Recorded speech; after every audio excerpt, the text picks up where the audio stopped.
बंदी छोड़ सतगुरु रामपाल जी परमेश्वर जी की जय हो।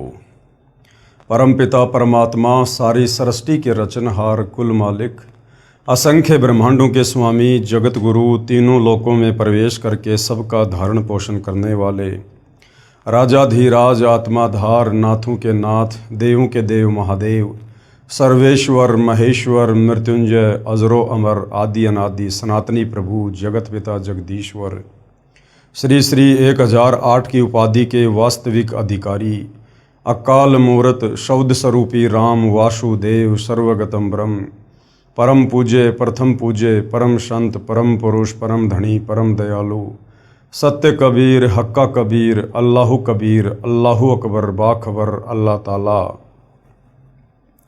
जगत के तारणहार जगत के मुक्तिदाता जगत के जगन्नाथ हारे के सहारे हिंदुओं के राम मुसलमानों के अल्लाह सिखों के वाहिगुरु ईसाइयों के मसीह दया के सागर दयानिधि करुणा के सागर करुणानिधि स्वयंभू परिभू संकट मोचन कष्ट हरण मंगल करण दुख भंजन अविगत कबीर निर्विषम निर्विकार परमात्मा अलय अलेख सतगुरु आदि अनादि सतगुरु असली मर्यादा पुरुषोत्तम असली राम असली कृष्ण असली घनश्याम असली मुरारी राजाओं के राजा महाराजाओं के महाराजा शहंशाहों के शहंशाह सम्राटों के सम्राट भगवानों के भगवान अल्लाहों के अल्लाह प्रभुओं के प्रभु मसीहाओं के मसीह सच्चे वाहिगुरु बाबाओं के बाबा पीरों के पीर सेठों के सेठ जगत सेठ सावड़सा सेठ सर्वगुण संपन्न अनंत कोटि कलाओं के स्वामी अनंत कोटि ब्रह्मांडों के नायक योगियों में महायोगी ध्यानियों में महाध्यानी सिद्धों में परम सिद्ध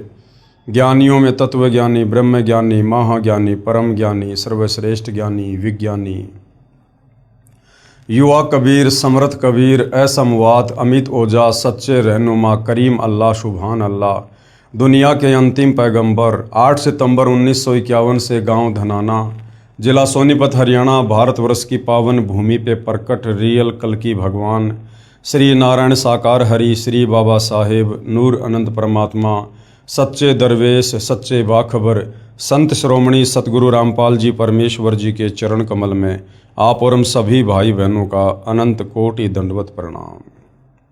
सत्साई भाई और बहनों, बहुत बड़ी दया बहुत बड़ी मेहर पूज्य गुरुदेव भगवान की परमेश्वर रामपाल जी की, जिनके शुभ आशीर्वाद से विशेष आशीर्वाद से उन्हीं के सत्संगों का संग्रह पवित्र आध्यात्मिक पुस्तक ज्ञान गंगा जिसके ऊपर वीडियो बनाने की श्रृंखला जारी है और इसी श्रृंखला में आज हमारा ये 33वें नंबर का वीडियो है। भाई और बहनों, यदि आपने अभी तक इस पवित्र पुस्तक ज्ञान गंगा के ऊपर बन चुके वीडियो नहीं देखे हैं तो आप जिन्हें भूमिका से लेकर प्रत्येक वीडियो को अवश्य देखना चाहिए, तभी हम अध्यात्म को अच्छे से समझ पाएंगे जान पाएंगे और तत्वदर्शी संत को पहचान कर उनसे सत उपदेश लेकर अपनी आत्मा के कल्याण के मार्ग में आगे को बढ़ पाएंगे। क्योंकि इस पवित्र पुस्तक में सृष्टि रचना को विशेष तौर पर समझाया गया है। जब तक हम सृष्टि रचना को नहीं समझेंगे, सृष्टि रचना पर सर्वधर्म शास्त्रों से प्रमाण देखकर विश्वास नहीं करेंगे, तब तक हम भक्ति मार्ग पर कभी भी दृढ़ होकर आगे नहीं बढ़ सकते। क्योंकि सृष्टि रचना भक्ति मार्ग की चाबी है। साथ ही हमने अध्यात्म के विषय में इस पवित्र पुस्तक से और भी बहुत कुछ जाना है समझा है, क्योंकि ये पवित्र पुस्तक प्रत्येक धर्म के प्रत्येक धर्मशास्त्र के ज्ञान से प्रमाणित है। इस पवित्र पुस्तक में सुई की नोक रखने जितनी कमी निकालने में किसी धर्म का कोई भी धर्म गुरु सक्षम नहीं है। ये बात अलग है कि अपनी नादानी मंदबुद्धिता और तत्वज्ञानहीनता के चलते चाहे कोई पूरी पुस्तक को ही रिजेक्ट क्यों ना कर दे, लेकिन सत्य हमेशा सत्य ही रहेगा। और सत्य यही है कि सतगुरु रामपाल जी के द्वारा जो पवित्र पुस्तक ज्ञान गंगा है जो रची गई है लिखी गई है, इस पवित्र पुस्तक में सत आध्यात्मिक ज्ञान है। इस पुस्तक के अलावा आपको इस पृथ्वी पर कहीं भी शास्त्र अनुकूल साधना का ज्ञान या मार्ग नहीं मिलेगा। तो भाई और बहनों, पवित्र वेदों से पवित्र गीता जी से मुसलमान भाइयों की तौरात जबूर इंजिल कुरान शरीफ कुरान मजीद से सिख भाइयों के गुरु ग्रंथ साहिब से और ईसाइयों की पवित्र बाइबल से सतगुरु रामपाल जी ने सृष्टि रचना को और आध्यात्मिक ज्ञान को प्रमाणित कर दिया है कि परमात्मा कौन है, कैसा है, कहाँ रहता है, कैसे दिखता है और वो परमात्मा कैसे मिलता है।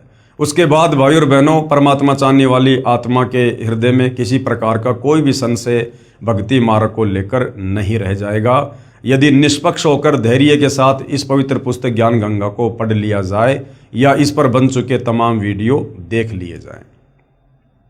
तो आज का हमारा जो टॉपिक है वो इन पुराणों को लेकर है कि इन पुराणों में वेदों के अनुसार, गीता जी के अनुसार क्या ज्ञान है और वो ज्ञान भक्ति मार्ग में हमारे कितना काम का है, उसके ऊपर आज हमारा विषय चल रहा है। तो पवित्र पुस्तक ज्ञान गंगा आप जियों के सामने है और आज हमारा जो टॉपिक है पवित्र पुस्तक ज्ञान गंगा के पेज नंबर 260 को लेकर है, पवित्र पुस्तक ज्ञान गंगा।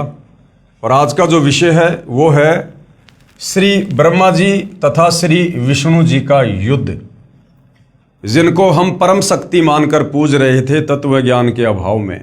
श्री ब्रह्मा, श्री विष्णु, श्री शंकर जी को, इनसे ऊपर हम किसी को ना मानते थे ना हम जानते थे।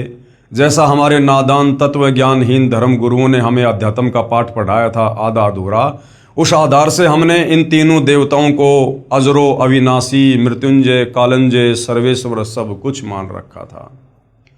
अब इन्हीं पवित्र पुराणों से और इन्हीं तीनों देवताओं की जन्म हिस्ट्री से हमें पता चला कि ये तो नाशवान है, इन तीनों देवताओं का जन्म और मृत्यु होता है, ये अजरो अविनाशी नहीं है, ये नित्य नहीं है, ये सारी सृष्टि के पालन पोषण करता, उत्पत्ति करता नहीं है। इनके ऊपर तो इनकी माता दुर्गा है, दुर्गा से ऊपर ब्रह्मा विष्णु महेश का पिता काल ब्रह्म है। और वास्तव में जिस परमेश्वर को मारने में कोई भी सक्षम नहीं है, जिसको पुरुषोत्तम की संज्ञा दी जाती है, वो तो कबीर देव है, कबीर परमेश्वर है, परम अक्षर ब्रह्म है। इसीलिए भाई और बहनों, गीता जी अध्याय 7 श्लोक नंबर 12 से 15 में गीता ज्ञानदाता काल ब्रह्म ये स्वयं इन तीनों देवताओं रजगुण ब्रह्मा, सतगुण विष्णु, तमगुण शंकर की भक्ति पूजा करने के लिए मना करता है, क्योंकि ये वास्तव में पूजा के योग्य नहीं हैं। टॉपिक से आपको लग रहा होगा कि श्री ब्रह्मा जी और श्री विष्णु जी में युद्ध, अगर भगवान ही आपस में लड़ेंगे, झगड़ेंगे, मरेंगे, कटेंगे तो उनके उपासकों की क्या हालत होगी। अगर ये भगवान खुद लड़ाई झगड़ा कर रहे हैं आपस में, तो सोचिए भाई और बहनों, इनकी पूजा करके हमें कैसे मुक्ति मिलेगी, हमारी आत्मा का कल्याण कैसे संभव है। तो जानते हैं श्री ब्रह्मा जी तथा श्री विष्णु जी का युद्ध किस बात को लेकर हुआ। श्री शिव पुराण विद्वेश्वर संहिता अध्याय 6, अनुवादक हैं दीनदयाल शर्मा, प्रकाशक हैं रामायण प्रेस मुंबई और पेज नंबर 67, तथा संपादक हैं पंडित राम लगन पांडे विशारद, और इसके प्रकाशक हैं सावित्री ठाकुर, और इसका जो प्रकाशन है वो है रथ यात्रा वाराणसी ब्रांच, नाटी इमली वाराणसी के विद्वेश्वर संहिता अध्याय 6 पेज नंबर 54, तथा टीकाकार डॉक्टर ब्रह्मानंद त्रिपाठी, साहित्य आयुर्वेद ज्योतिषाचार्य MA PhD DSCA, और प्रकाशक है चौखंबा संस्कृत प्रतिष्ठान 38 UA Jawahar Nagar bungalow road Delhi, Sanskrit सहित शिव पुराण के विद्वेश्वर संहिता अध्याय 6 पेज नंबर 45 पर। ये हिंदुओं का ये पवित्र, ये प्रमाणित शास्त्र है। किसी को भी किसी प्रकार का कोई संदेह इस पवित्र शास्त्र पर नहीं है। इसका पेज नंबर, अध्याय नंबर सब कुछ सतगुरु रामपाल जी ने बता दिया है। आप जी खरीद कर देख सकते हैं, जो का त्यों आपको लिखा हुआ मिलेगा। श्री ब्रह्मा जी कौन? श्री ब्रह्मा जी श्री विष्णु जी के पास आए, यानी श्री ब्रह्मा जी श्री विष्णु जी के पास आए। उस समय श्री विष्णु जी लक्ष्मी सहित शेष सैया पर सोए हुए थे, साथ में अनुचर भी बैठे थे। श्री ब्रह्मा जी ने श्री विष्णु जी से कहा, बेटा उठ, देख तेरा बाप आया है, मैं तेरा प्रभु यानी भगवान हूं। ब्रह्मा जी, विष्णु जी, शंकर जी ये तीनों सगे भाई हैं। दुर्गा इन तीनों की माता है और काल ब्रह्म इन तीनों का पिता है, परंतु इनको भी आपस में इस गूढ़ सच्चाई का नहीं पता कि वास्तव में हमारा पिता कौन है। अब ये तीनों देवता कितने सक्षम हैं, कितना इनमें बुद्धि विवेक है, ब्रह्मा जी श्री विष्णु जी के पास गए। विष्णु जी आराम कर रहे थे अपने नौकर और अपनी पत्नी के साथ। ब्रह्मा जी जाकर कहते हैं, बेटा उठ, मैं तेरा बाप आया हूं, मैं तेरा भगवान आया हूं। इस पर विष्णु जी ने कहा, आओ बैठो, मैं तुम्हारा पिता हूं। उधर से विष्णु जी कह रहे हैं कि आओ आओ ब्रह्मा जी बैठो, मैं तुम्हारा बाप हूं। दो भाई आपस में एक दूसरे का बाप कह रहे हैं, बच्चों वाली लड़ाई। विष्णु जी बोले, तेरा मुंह टेढ़ा क्यों हो गया? ब्रह्मा जी ने कहा, हे पुत्र, हे बेटा, अब तुझे अभिमान हो गया है। मैं तेरा संरक्षक ही नहीं परंतु समस्त जगत का पिता हूं। श्री विष्णु जी ने कहा, रे चोर, ब्रह्मा जी को कह रहे विष्णु जी कि रे चोर, तू अपना बड़प्पन क्या दिखाता है? सर्व जगत तो मुझ में निवास करता है, जबकि ना सर्व जगत ब्रह्मा में निवास करता और ना विष्णु में निवास करता। जब इनको अपने बाप का नहीं पता कि हमारा बाप कौन है, उसका नाम क्या है, इन्होंने आज तक अपने बाप की शकल तक नहीं देखी और ये अपने आप को जगत पिता जगदीश्वर कह रहे हैं। विष्णु जी बोले, तू मेरी नाभि कमल से उत्पन्न हुआ और मुझसे ही ऐसी बातें कर रहा है। इतना कहकर दोनों भगवान आपस में हथियारों से लड़ने लगे। एक दूसरे के वक्ष स्थल पर आघात किए, छाती पर मुक्के मारे। ये देखकर सदाशिव, अब ये सदाशिव कौन है? ये काल, इनका पिता, ये काल ब्रह्म, जिसने प्रतिज्ञा कर रखी है कि मैं अपने तीनों बेटों ब्रह्मा विष्णु महेश को भी दर्शन नहीं दूंगा। इनका लड़ाई झगड़ा देखकर इनका पिता ये सदाशिव, ये काल रूपी ब्रह्म, इसने देखा ये क्या कर रहे हैं आपस में। अरे ये अगर लड़ेंगे झगड़ेंगे तो सृष्टि कैसे चलेगी? एक ब्रह्मांड की, तीन लोक की। मेरे भोजन का क्या होगा? जीवों की उत्पत्ति कैसे होगी? पालन पोषण कैसे होगा? संहार कैसे होगा? तो इनका पिता काल भगवान तुरंत वहां पर सदाशिव का रूप बनाकर आ गया, अपने तीसरे पुत्र शिव जी का रूप बनाकर आ गया। ये देखकर सदाशिव काल रूपी ब्रह्म ने एक तेजोमय लिंग उन दोनों के बीच में खड़ा कर दिया। ब्रह्मा विष्णु लड़ रहे हैं और इनके पिता सदाशिव ने, काल रूपी ब्रह्म ने, एक तेजोमय पिल्लर खंबा उन दोनों के बीच में खड़ा कर दिया उनका युद्ध रुकवाने के लिए। तब उनका युद्ध समाप्त हुआ। यह उपरोक्त विवरण गीता प्रेस गोरखपुर वाली शिव पुराण से निकाल रखा है, परंतु मूल संस्कृत सहित जो ऊपर लिखी है तथा अन्य दो संपादकों तथा प्रकाशकों वाली शिव पुराण में सही है। विचार करें, श्री शिव पुराण, श्री विष्णु पुराण तथा श्री ब्रह्मा पुराण तथा श्री देवी महापुराण में तीनों प्रभु, ये ब्रह्मा विष्णु महेश तथा सदाशिव काल रूपी ब्रह्म तथा देवी, जिसको शिवा या फिर प्रकृति भी कहते हैं दुर्गा को, की जीवन लीलाएं हैं। इन्हीं के आधार से सभी ऋषिजन व गुरुजन ज्ञान सुनाया करते थे। यदि कोई पवित्र पुराणों से भिन्न ज्ञान कहता है वह पाठ्यक्रम के विरुद्ध ज्ञान होने से व्यर्थ है।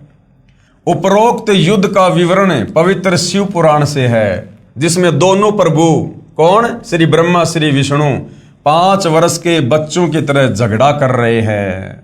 वे कहा करते हैं कि तू मेरा बेटा, दूसरा कहा करता है तू मेरा बेटा, मैं तेरा बाप। जैसे दो छोटे छोटे बच्चे आपस में लड़ते हैं ना कि मैं तेरा बाप, मैं तेरा बाप। उसी हिसाब से ये हमारे भगवान, जिनको हम अजरो अमर अविनाशी जगत पिता जगदीश्वर सत्यनारायण मानकर पूजा करते थे, तत्व ज्ञान के अभाव में ये बच्चों की तरह लड़ाई कर रहे थे। दोनों आपस में सगे भाई होने के बावजूद भी एक दूसरे को मैं तेरा बाप, मैं तेरा बाप, तू मेरा बेटा, तू मेरा बेटा। तो गुरुदेव कहते हैं जिस प्रकार 2-5 वर्ष के बच्चे आपस में कभी किसी बात को लेकर झगड़ा करते हैं ना, और वे कहा करते हैं कि तू मेरा बेटा, दूसरा कहा करता है तू मेरा बेटा, मैं तेरा बाप, फिर एक दूसरे का गिरेबान पकड़कर मुक्कों व लातों से झगड़ा करते हैं। यही चरित्र इन त्रिलोकनाथों का है। यही चरित्र ये त्रिलोकनाथ ब्रह्मा विष्णु महेश इनका है। इसीलिए ये काल ब्रह्म अपने तीनों पुत्रों की गीता अध्याय 7 श्लोक नंबर 12 से 15 में पूजा करने के लिए मना कर रहा है कि ये पूजा के लायक नहीं है। जिनकी बुद्धि इस त्रिगुणी माया तक ही सीमित रह गई। त्रिगुणी माया मतलब तीनों देवता एक एक गुण से युक्त हैं, रजगुण ब्रह्मा, सतगुण विष्णु, तमगुण शंकर। तो काल कह रहा है कि जिनकी बुद्धि इस त्रिगुणी माया तक ही सीमित होकर रह गई है, इससे ऊपर ये किसी को पूजना ही नहीं चाहते। कहते हैं वो तो कौन है, राक्षस स्वभाव को धारण किए हुए मनुष्यों में नीच दूषित कर्म करने वाले मूर्ख मुझ काल ब्रह्म की ओम नाम की साधना भी वेदों अनुसार नहीं करते, और इन नाशवान भगवानों की, ब्रह्मा विष्णु महेश की पूजा तक लगे हुए हैं। उपरोक्त तीनों पुराणों, श्री ब्रह्मा पुराण, श्री विष्णु पुराण तथा श्री शिव पुराण का प्रारंभ तो काल रूपी ब्रह्म अर्थात ज्योति निरंजन से ही होता है। इन तीनों पुराणों की शुरुआत इस ज्योति निरंजन काल ब्रह्म से होती है, जो ब्रह्मलोक में महाब्रह्मा, महाविष्णु तथा महाशिव रूप धारण करके रहता है तथा अपनी लीला भी उपरोक्त रूप में करता है। अपने वास्तविक काल रूप को छुपा कर रखता है, क्योंकि इसने सौगंध खा रखी है, इसको श्राप लगा हुआ है कबीर परमात्मा की तरफ से। ये जब आप सृष्टि रचना को पढ़ोगे, समझोगे, तब पता चलेगा, तब ये ग्रंथ समझ में आएंगे कि ये काल अपने तीनों बेटे ब्रह्मा विष्णु महेश को दर्शन क्यों नहीं देता, इसका नाम काल क्यों पड़ा, ये अपने वास्तविक रूप में दर्शन क्यों नहीं देता किसी को। क्योंकि कबीर परमेश्वर ने, इसने जो गलती सतलोक में की थी, उसकी एवज में इसे प्रतिदिन 1 लाख मानव शरीरधारी आत्माओं के सूक्ष्म शरीर से निकली वासना, गंध, मैल उसे तपतशिला पर भून भून कर खाने का श्राप लगा हुआ है। अगर ये अपने ओरिजिनल काल रूप में दर्शन दे दे ब्रह्मा विष्णु महेश को, तो ब्रह्मा विष्णु महेश को हकीकत का पता चल जाएगा, और ये कभी भी अपने पिता के लिए इस प्रकार का दुष्कर्म नहीं करेंगे, जीवों की उत्पत्ति, पालन पोषण और संहार। अपने वास्तविक काल रूप को छुपा कर रखता है तथा बाद में विवरण रजगुण ब्रह्मा जी, सतगुण विष्णु जी तथा तमगुण शिव जी की लीलाओं का है। उपरोक्त ज्ञान के आधार से पवित्र पुराणों को समझना अति आसान हो जाएगा। अब श्री विष्णु पुराण के विषय में संक्षेप में पूज्य गुरुदेव भगवान हमें बता रहे हैं। श्री विष्णु पुराण कहां से प्रकाशित है? इसके अनुवादक है श्री मुनीलाल गुप्त, प्रकाशक है गोविंद भवन कार्यालय, गीता प्रेस गोरखपुर। श्री विष्णु पुराण का ज्ञान श्री पाराशर ऋषि ने अपने शिष्य श्री मैत्रेय ऋषि जी को कहा है। श्री पाराशर ऋषि जी ने शादी होते ही गृह त्याग कर वन में साधना करने का दृढ़ संकल्प किया। ये पाराशर ऋषि कौन है? ये वेद व्यास जी के पिता हैं। जिस वेद व्यास जी ने चारों वेद, गीता जी, श्रीमद् भागवत, सुधा सागर, 18 पुराण इनका लेखन कार्य किया, उस वेद व्यास का महर्षि पाराशर ऋषि जो है वो पिता है। श्री पाराशर ऋषि जी ने शादी होते ही घर त्याग कर वन में साधना करने का दृढ़ संकल्प किया। उसकी धर्म पत्नी ने कहा, अभी तो शादी हुई है, अभी आप घर त्याग कर जा रहे हो, संतान उत्पत्ति करके फिर साधना के लिए जाना। तब श्री पाराशर ऋषि ने कहा कि साधना करने के पश्चात संतान उत्पन्न करने से नेक संस्कार की संतान उत्पन्न होगी। मैं कुछ समय उपरांत आपके लिए अपनी शक्ति यानी वीर्य किसी पक्षी के द्वारा भेज दूंगा। अब देखना भाई और बहनों, ये पवित्र पुराण हमें क्या निष्कर्ष देंगे, जिनको हम बड़े बड़े ऋषि, महात्मा, संत, मुनि जानकर फिदा हो जाया करते थे कि बस इन्होंने तो भगवान पा लिया।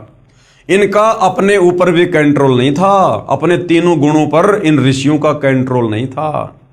अब वेद व्यास का पिता पाराशर ऋषि, श्री विष्णु पुराण का लेखक, विष्णु पुराण का ज्ञान बोलने वाला, आप देखिए किस प्रकार से काल इसको ठगेगा।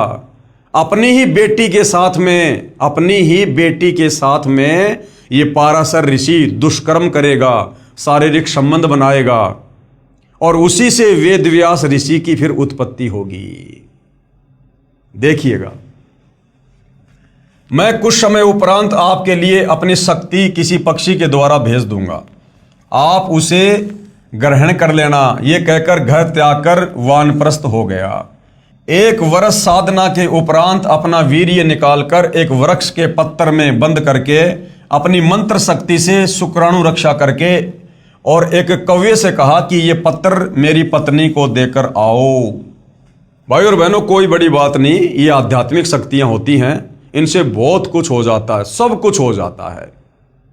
अब वर्तमान में भक्ति रही नहीं, जिस कारण से इस कलयुग में लोगों ने विज्ञान का सहारा लेना पड़ रहा है। ये सारे के सारे कार्य, पहले आकाश में उड़ जाना और ये अस्त्र शस्त्र फेंक कर आकाश में इस प्रकार से लड़ाई करना, युद्ध करना, मंत्र शक्ति से हाथ में अस्त्र और शस्त्र आ जाना, ये सब पहले आध्यात्मिक शक्तियों से हुआ करते थे। अब वर्तमान में भक्ति किसी के पास रही नहीं, जिस कारण से अब विज्ञान ने अपना रूप ले लिया। कौवा उसे लेकर दरिया के ऊपर से उड़ा जा रहा था। उसकी चोंच से वह पत्थर दरिया में गिर गया। उसे एक मछली ने खा लिया। कुछ महीनों उपरांत उस मछली को एक मल्हा ने पकड़कर काटा। उसमें से एक लड़की निकली। मल्हा ने लड़की का नाम सत्यवती रखा। वही लड़की मछली के उदर से उत्पन्न होने के कारण मछोदरी नाम से भी जानी जाती थी। नाविक ने सत्यवती को अपनी पुत्री रूप में पाला। अब बहुत सारे भाई बहन जो आध्यात्मिक शक्ति से अपरिचित हैं, धर्मशास्त्रों से अपरिचित हैं, नास्तिकता की ओर जा रहे हैं, विज्ञान को अपना सब कुछ मान रहे हैं, वो इस प्रकार की बातें सुनेंगे तो हंसेंगे कि मछली के पेट से और लड़की कैसे उत्पन्न हो सकती है, ये तो विज्ञान के अनुसार हो ही नहीं सकता। अरे विज्ञान है क्या मेरे भाई? विज्ञान इस परमेश्वर की आध्यात्मिक शक्ति के आगे चरणों की धूल के बराबर भी नहीं है। इस आध्यात्मिक शक्ति से कुछ भी हो सकता है। बिना मछली के भी बच्चा उत्पन्न हो सकता है। महर्षि वाल्मीकि ने जब सीता को श्री रामचंद्र जी ने जंगल में निकाल दिया था, एक घास का एक तिनका लेकर अपनी वचन शक्ति से और एक लड़का उत्पन्न कर दिया था, जिसका नाम रखा था कुश। कुश का मतलब होता है घास का तिनका। भाई कुछ भी हो सकता है। एक रक्त बीज नाम का राक्षस था। उसके शरीर से जब रक्त नीचे गिरता था, हर ड्रॉप में एक राक्षस उत्पन्न हो जाया करता था। तो भाइयों और बहनों, ये आध्यात्मिक शक्तियां हैं। आप और हम भक्ति मार्ग से बहुत दूर चले गए थे। अब धीरे धीरे सतगुरु रामपाल जी के आशीर्वाद से हम वापस अध्यात्म की ओर लौट रहे हैं। तब हमें विश्वास होगा कि अध्यात्म में परमेश्वर के आशीर्वाद से, उनकी शक्ति से कुछ भी हो सकता है। नाविक ने सत्यवती को अपनी पुत्री रूप में पाला। उस कौवे ने वापस जाकर श्री पाराशर जी को सर्व वृतांत बताया। पाराशर ऋषि ने जो अपनी बीज शक्ति, अपना वीर्य उस पेड़ के पत्ते में बांधकर अपनी वचन शक्ति से मंत्रित करके और उस कौवे को दे दिया था। कौवा लेकर उसकी पत्नी के पास जा रहा था। रास्ते में किसी दूसरे कौवे ने सोचा कि ये मांस का टुकड़ा लेकर जा रहा है। चीना झपटी में वो जो पत्ता था वो उस कौवे के मुख से गिर गया, उसमें तालाब में, दरिया में, और एक मछली ने उसको निगल लिया। अब भाइयों और बहनों, वो मंत्रित शक्ति थी। समय आने पर उससे संतान उत्पन्न होनी ही होनी थी। वो मछली ने निगल लिया। समय आने पर मछली के पेट से वो लड़की बनकर उत्पन्न हो गई, क्योंकि वो जो नाविक था उसने उस मछली को पकड़ा, धीरे धीरे उसको काटा तो उसमें से वो लड़की निकली। मछली के उदर से उत्पन्न होने के कारण मछोदरी नाम पड़ा। आगे चलकर उसका नाम रखा सत्यवती। तो भाइयों और बहनों, उस कौवे ने वापस जाकर पाराशर ऋषि को सारी बात बता दी थी कि ऐसे ऐसे वो जो बीज शक्ति थी वो तालाब में गिर गई और एक मछली ने उसको निगल लिया। अब देखना भाइयों और बहनों, पता होने के बावजूद भी अब वो पाराशर ऋषि, जिसको हम बहुत बड़ा संत कहते हैं, संत समझ जा करते थे, और जंगल में चला गया था शादी होते साधना करने के लिए। उसको सब कुछ पता होते हुए भी उसने अपनी ही बेटी के साथ में शारीरिक संबंध बनाए। कौवे ने वापस जाकर श्री पाराशर जी को सब बात बताई। जब साधना समाप्त करके श्री पाराशर जी 16 वर्ष उपरांत वापस आ रहे थे, दरिया पार करने के लिए मल्हा को पुकार कर कहा कि मुझे शीघ्र दरिया से पार कर, मेरी पत्नी मेरी प्रतीक्षा कर रही है। विषय वासना में डूबा जा रहा था, विषय वासना सता रही थी, जल्द से जल्द मैं अपनी पत्नी के पास जाऊं, विषय वासना से ग्रस्त था। उस समय मल्हा खाना खा रहा था। कौन मल्हा? वही मल्हा जिसने 16 साल पहले मछली का पेट काट के और वो लड़की पाली और पोसी, जो पाराशर ऋषि की बेटी थी। उस समय मल्हा खाना खा रहा था तथा श्री पाराशर ऋषि के बीज से, मछली से उत्पन्न 14 वर्षीय युवा कन्या अपने पिता का खाना लेकर वहीं पर उपस्थित थी। मल्लाह को ज्ञान था कि साधना तपस्या करके आने वाला ऋषि सिद्धि युक्त होता है, आज्ञा का शीघ्र पालन ना करने के कारण श्राप दे देता है। मलाह ने कहा, ऋषिवर मैं खाना खा रहा हूं, अधूरा खाना छोड़ना अन्नदेव का अपमान होता है, मुझे पाप लगेगा। परंतु श्री पाराशर जी ने एक नहीं सुनी। ऋषि को अति शीघ्र उतावला जानकर मल्लाह ने अपनी युवा पुत्री से ऋषि जी को पार छोड़ने को कहा। अब ये काहे के संत भाई और बहनों, काहे के ऋषि है, इनके अंदर जरा सा भी धैर्य नहीं, जरा सा भी धैर्य है। वो कह रहा कि ऋषि जी मैं भोजन कर रहा हूं, 5-10 मिनट लगेंगे, बीच में उठूंगा, अन्नदेव का अपमान होगा। नहीं नहीं नहीं नहीं, मेरी पत्नी मेरा इंतजार कर रही है, मुझे इसी समय छोड़ के आओ। तो मल्लाह ने क्या किया, वो जो लड़की थी जो मछली के पेट से बाहर आई थी, मछोदरी, वो उस समय उसका खाना लेके आई हुई थी। तो ऋषि को दरिया से पार करने के लिए मल्लाह ने कहा कि बेटी मैं खाना खा रहा हूं, तब तक तू ऋषि जी को और दरिया पार करवा के आ जा। अब वो ऋषि पाराशर की ही बेटी और अपने पिता को नाव में बैठाकर दरिया से पार करवाने जा रही है। पिताजी का आदेश प्राप्त कर पुत्री नौका में ऋषि पाराशर जी को लेकर चल पड़ी। अब दरिया के बीच में जाने के बाद ऋषि पाराशर जी ने अपने ही बीज शक्ति से मछली से उत्पन्न लड़की अर्थात अपनी ही पुत्री से दुष्कर्म करने की इच्छा व्यक्त की। लड़की भी अपने पालक पिता मल्लाह से ऋषियों के क्रोध से दिए श्राप से हुए दुखी व्यक्तियों की कथाएं सुना करती थी। श्राप के डर से कांपती हुई कन्या ने कहा, ऋषि जी आप ब्राह्मण हो, मैं एक शूद्र की पुत्री हूं। यानी अपनी जान बचाने के लिए, बेचारी अपनी इज्जत बचाने के लिए इस प्रकार की बात वो कहने लगी। ऋषि पाराशर जी ने कहा, कोई चिंता नहीं। कहा कि कोई बात नहीं, वैसे तो ये बड़ी छुआछात किया करते थे, और जब बात आ गई विषय वासनाओं को लेकर तो कह रहा कि कोई बात नहीं, हम नहीं मानते छुआछात, कोई कोई कोई शूद्रवादर नहीं होता है। ऋषि पाराशर जी ने कहा कि कोई चिंता नहीं। लड़की ने अपनी इज्जत रक्षा के लिए फिर बहाना किया कि हे ऋषिवर, मेरे शरीर से मछली की दुर्गंध निकल रही है। ऋषि पाराशर जी ने अपनी सिद्धि शक्ति से दुर्गंध समाप्त कर दी। जो डले ढोके आया था, तपस्या करके आया था, वो बर्बाद करनी शुरू कर दी। फिर लड़के ने कहा, दोनों के नौरों पर व्यक्ति देख रहे हैं। ऋषि पाराशर जी ने गंगा दरिया का जल हाथ में उठाकर आकाश में फेंका तथा अपनी सिद्धि शक्ति से धुंध उत्पन्न कर दी। यानी वो कुकर्म उसने पाराशर ने करना ही करना था, जिनको हम ऋषि समझा करते थे भाई और बहनों। रे से ऋषि पढ़ा करते थे, एक साधु का चित्र आया करता था। ये थे इनके कर्म, ये था इनका ज्ञान। इसलिए गीता अध्याय 4 श्लोक नंबर 34 में यह काल कह रहा है कि जब तक वो तत्वदर्शी संत नहीं मिलेगा, तुम्हारी नैया कभी भवसागर से पार नहीं होगी। तुम कभी भी तीनों गुणों से ऊपर होकर भक्ति नहीं कर सकते। जब तक तीनों गुणों के अंडर में रहेंगे, ब्रह्मा विष्णु महेश के रजोगुण सतोगुण तमोगुण के अंडर में, हम कभी भी भक्ति नहीं कर सकते, मुक्ति प्राप्त नहीं कर सकते।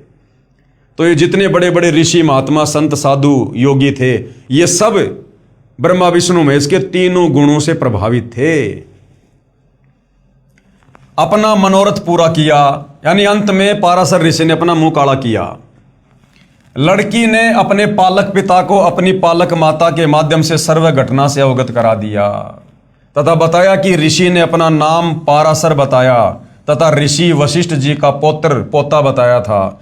समय आने पर कंवारी के गर्भ से श्री व्यास ऋषि उत्पन्न हुआ और समय आने पर उस मछोदरी से, सत्यवती से और वेदव्यास ऋषि की उत्पत्ति हुई और अपनी ही बेटी से पाराशर ऋषि ने शारीरिक संबंध बनाकर अपने बेटे की उत्पत्ति की। तो भाई और बहनों, ये है इनका कैरेक्टर, ये है इनका चरित्र। इसलिए काल कहता है कि ये तीनों गुणों के जो उपासक है ना, ब्रह्मा विष्णु महेश के, ये राक्षस स्वभाव को धारण किए हुए मनुष्यों में नीच। अब बताओ काहे का ऋषि है? कोई नीच मनुष्य इस प्रकार का कार्य करता है, जबकि वो शादीशुदा था। अपनी पत्नी को तो कह के आया था कि मैं पहले तपस्या करूंगा फिर संतान उत्पन्न करूंगा, और यहां रास्ते में कितना बड़ा कांड कर दिया अपनी बेटी के साथ में। और जिनको हम ऋषि संत महात्मा मान के जिनकी महिमा गाया करते थे, ये तो आम व्यक्ति से भी गिरे हुए चरित्र के व्यक्ति थे। तो अब सतगुरु रामपाल जी ने आकर भाई और बहनों इन पुराणों के माध्यम से, शास्त्रों के माध्यम से इन कथाओं से ये पर्दा उठाया है, हकीकत से पर्दा उठाया, जो आज से पहले हमारे नादान धर्म गुरुओं ने अपने धार्मिक धंधे के लिए इन कथाओं को सार्वजनिक ना करके छुपा रखा था। उसी श्री पाराशर जी के द्वारा श्री विष्णु पुराण की रचना हुई। अब बताओ, ऐसे पाराशर ऋषि के द्वारा जिसने अपनी बेटी के साथ में शारीरिक संबंध बना के और संतान उत्पन्न की, अब ऐसे पाराशर ऋषि के द्वारा लिखा गया विष्णु पुराण, और इसको पढ़ने से पढ़ने वाले को कहां सद्बुद्धि आएगी? जब लिखने वाले को सद्बुद्धि नहीं है तो उसके द्वारा लिखित शास्त्र को पढ़ने से पढ़ने वाले को कैसे सद्बुद्धि आएगी? श्री पाराशर जी ने बताया कि हे मैत्रेय, जो ज्ञान मैं तुझे सुनाने जा रहा हूं, यही प्रसंग दक्ष आदि मुनियों ने नर्मदा तट पर राजा पृथकुश को सुनाया था। राजा पृथकुश ने सारस्वत से और सारस्वत ने मुझसे कहा था। श्री पाराशर जी ने श्री विष्णु पुराण के प्रथम अध्याय श्लोक संख्या 31 पेज नंबर 3 में कहा है कि यह जगत विष्णु से उत्पन्न हुआ है। हो गया इसका ज्ञान? कह रहा कि यह जगत विष्णु से उत्पन्न हुआ है। विष्णु का उपासक था, इसलिए विष्णु को महिमा दे रहा है। विष्णु को खुद नहीं पता कि मेरे को शेषनाग की सैया पर किसने लेटा रखा था। उन्हीं में स्थित है, वे ही इसकी स्थिति और लय के करता हैं। अध्याय 2 श्लोक 15-16 पेज नंबर 4 में कहा कि हे द्विज, परब्रह्म का प्रथम रूप पुरुष अर्थात भगवान जैसा लगता है। परब्रह्म का नहीं, ब्रह्म का। इन्हें कुछ नहीं पता भाई और बहनों, शास्त्रों के बारे में इन ऋषियों को कुछ नहीं पता। ब्रह्म को ये परब्रह्म कह रहे हैं। ब्रह्म यानी काल का प्रथम रूप तो भगवान जैसा लगता है, परंतु व्यक्त महाविष्णु रूप में प्रकट होना तथा अव्यक्त अदृश्य रूप में वास्तविक काल रूप में 21वें ब्रह्मांड में रहना उसके अन्य रूप हैं तथा काल उसका परम रूप है। भगवान विष्णु जो काल रूप में तथा व्यक्त और अव्यक्त रूप से स्थिर होते हैं, ये उनकी बालवत लीला है। कोई लीला वाला नहीं है। परमात्मा का श्राप लगा हुआ है, अपना कर्म भोग रहा है। पाराशर ऋषि उसको लीला बता रहा है। अध्याय 2 श्लोक 27 पेज नंबर 5 में कहा कि हे मैत्रेय, प्रलय काल में प्रधान अर्थात प्रकृति के साम्य अवस्था में स्थित हो जाने पर, अर्थात पुरुष के प्रकृति से अलग स्थित हो जाने पर विष्णु भगवान का काल रूप प्रवृत्त होता है। अध्याय 2 श्लोक 28 से 30 पेज नंबर 5 पर क्या लिखा है? तदंतर यानी उसके बाद सर्ग काल उपस्थित होने पर उन परब्रह्म नहीं ब्रह्म, उस ब्रह्म यानी काल रूपी परमात्मा विश्व रूप सर्वव्यापी सर्वभूतेश्वर सर्वात्मा परमेश्वर ने अपनी इच्छा से विकारी प्रधान और अविकारी पुरुष में प्रविष्ट होकर उनको शोभित किया। जिस प्रकार क्रियाशील न होने पर भी गंध अपनी सनिधि मात्र से ही प्रधान व पुरुष को प्रेरित करते हैं। विशेष श्लोक संख्या 28 से 30 में स्पष्ट किया है कि प्रकृति यानी दुर्गा तथा पुरुष यानी काल प्रभु से अन्य कोई और परमेश्वर है जो इन दोनों को पुनः सृष्टि रचना के लिए प्रेरित करता है। अध्याय 2 पेज नंबर 8 पर श्लोक 66 में लिखा है, वही प्रभु विष्णु सृष्टा ब्रह्मा होकर अपनी ही सृष्टि करते हैं। श्लोक संख्या 17 में लिखा है, भगवान विष्णु ही ब्रह्मा आदि अवस्थाओं द्वारा रचने वाले हैं। वे ही रचे जाते हैं और स्वयं भी संगत अर्थात मरते हैं। अध्याय 4 श्लोक 4 पेज 11 पर लिखा है कि कोई अन्य परमेश्वर है जो ब्रह्मा शिव आदि ईश्वरों के भी ईश्वर हैं। अध्याय 4 श्लोक 14, 15, 27, 22 पेज नंबर 11, 12 पर लिखा है, पृथ्वी बोली हे काल स्वरूप आपको नमस्कार हो हे प्रभु, आप ही जगत की सृष्टि आदि के लिए ब्रह्मा विष्णु और रुद्र रूप धारण करने वाले हैं। आपका जो रूप अवतार रूप में प्रकट होता है उसी की देवगण पूजा करते हैं। आप ही ओंकार हैं। अध्याय 4 श्लोक 50 पेज नंबर 14 पर लिखा है, फिर उन भगवान हरि ने रजोगुण युक्त होकर चतुर्मुखधारी ब्रह्मा रूप धारण कर सृष्टि की रचना की। उपरोक्त विवरण से सिद्ध हुआ कि ऋषि पाराशर जी ने सुना सुनाया ज्ञान अर्थात लोक वेद के आधार पर श्री विष्णु पुराण की रचना की है, क्योंकि वास्तविक ज्ञान पूर्ण परमात्मा ने प्रथम सतयुग में स्वयं प्रकट होकर श्री ब्रह्मा जी को दिया था। श्री ब्रह्मा जी ने कुछ ज्ञान तथा कुछ स्वयं निर्मित काल्पनिक ज्ञान अपने वंशजों को बताया। एक दूसरे से सुनते सुनाते ही लोकवेद श्री पाराशर जी को प्राप्त हुआ। श्री पाराशर जी ने विष्णु को काल भी कहा है तथा परब्रह्म भी कहा है। उपरोक्त विवरण से यह भी सिद्ध हुआ कि विष्णु अर्थात ब्रह्म स्वरूप काल अपनी उत्पत्ति ब्रह्मा विष्णु तथा शिव रूप से करके सृष्टि उत्पन्न करते हैं। ब्रह्म यानी काल ही ब्रह्मलोक में 3 रूप में प्रकट होकर लीला करके छल करता है, वहां स्वयं भी मरता है। विशेष जानकारी के लिए कृपया पढ़ें प्रलय की जानकारी पुस्तक गहरी नजर गीता में अध्याय 8 श्लोक 17 की व्याख्या में। उसी ब्रह्मलोक में 3 स्थान बनाए हैं। इस काल ने ब्रह्मलोक में 3 गुप्त स्थान बनाए हैं जहां पर यह दुर्गा के सहयोग से तीनों पुत्रों की उत्पत्ति करता है। एक रजोगुण प्रधान, उसमें यही काल रूपी ब्रह्म अपना ब्रह्मा रूप धारण करके रहता है तथा अपनी पत्नी दुर्गा को साथ रखकर एक रजोगुण प्रधान पुत्र उत्पन्न करता है, उसका नाम ब्रह्मा रखता है। उसी से एक ब्रह्मांड में उत्पत्ति करवाता है। इसी प्रकार उसी ब्रह्मलोक में एक सतगुण प्रधान स्थान बना रखा है, स्वयं अपना विष्णु रूप धारण करके रहता है तथा अपनी पत्नी दुर्गा यानी प्रकृति को पत्नी रूप में रखकर एक सतगुण युक्त पुत्र उत्पन्न करता है, उसका नाम विष्णु रखता है। उस पुत्र से एक ब्रह्मांड में 3 लोकों पृथ्वी पाताल स्वर्ग में स्थिति बनाए रखने का कार्य करवाता है। इसका प्रमाण शिव पुराण गीता प्रेस गोरखपुर से प्रकाशित अनुवाद हनुमान प्रसाद पोदार चिमनलाल गोस्वामी रुद्र संहिता अध्याय 6 और 7 पेज नंबर 102 और 103 पर आपको मिल जाएगा। ब्रह्मलोक में ही एक तीसरा स्थान तमगुण प्रधान रचकर उसमें स्वयं शिव रूप धारण करके रहता है तथा अपनी पत्नी दुर्गा यानी प्रकृति को साथ रखकर पति पत्नी के व्यवहार से उसी तरह तीसरा बेटा तमोगुण युक्त उत्पन्न करता है, उसका नाम शंकर यानी शिव रखता है। इस पुत्र से 3 लोक के प्राणियों का संहार करवाता है। यानी घटिया कर्म में इस काल ने अपने तीनों बेटे ब्रह्मा विष्णु महेश को लगा रखा है। एक से उत्पत्ति करवाता है, दूसरे से स्थिति को कायम रखता है और तीसरे शंकर से संहार करवाता है। इसलिए ये काल अपने वास्तविक रूप में अपने तीनों बेटों को दर्शन नहीं देता। अगर इनको हकीकत का पता चल जाए कि हमारे बाप को रोजाना इस प्रकार से 1 लाख आत्मा खाने का श्राप लगा हुआ है और इसने हमारे माध्यम से यहाँ पर ये सृष्टि अपनी चला रखी है, तो ये कभी भी अपने बाप के दुष्कर्म में सहयोग नहीं देंगे।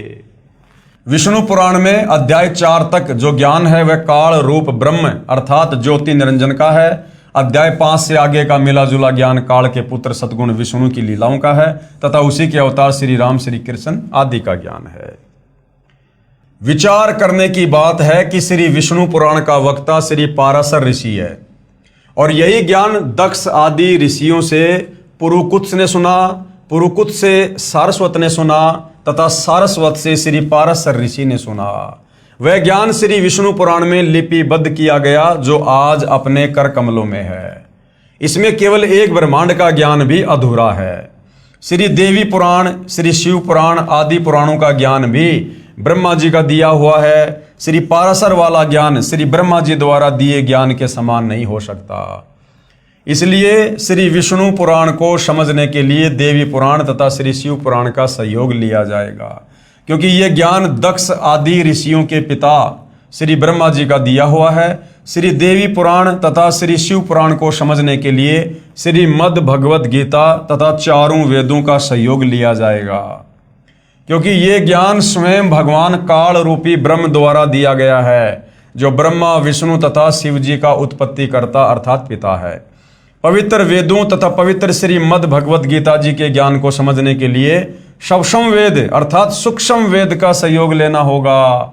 सूक्ष्म वेद है 5वां वेद, आदरणीय गरीबदास जी का सदग्रंथ साहिब और कबीर सागर, जो काल रूपी ब्रह्म के उत्पत्ति करता अर्थात पिता परम अक्षर ब्रह्म अर्थात कबीर देव का दिया हुआ है, जो कबीर गिरबी अर्थात कबीर वाणी द्वारा स्वयं सत्य पुरुष ने प्रकट होकर बोला था। ऋग्वेद मंडल 9 सूक्त 96 मंत्र 16 से 20 तक इसका प्रमाण है। आगे श्री ब्रह्मा पुराण। अब श्री ब्रह्मा पुराण के विषय में पूज्य गुरुदेव भगवान क्या समझा रहे हैं।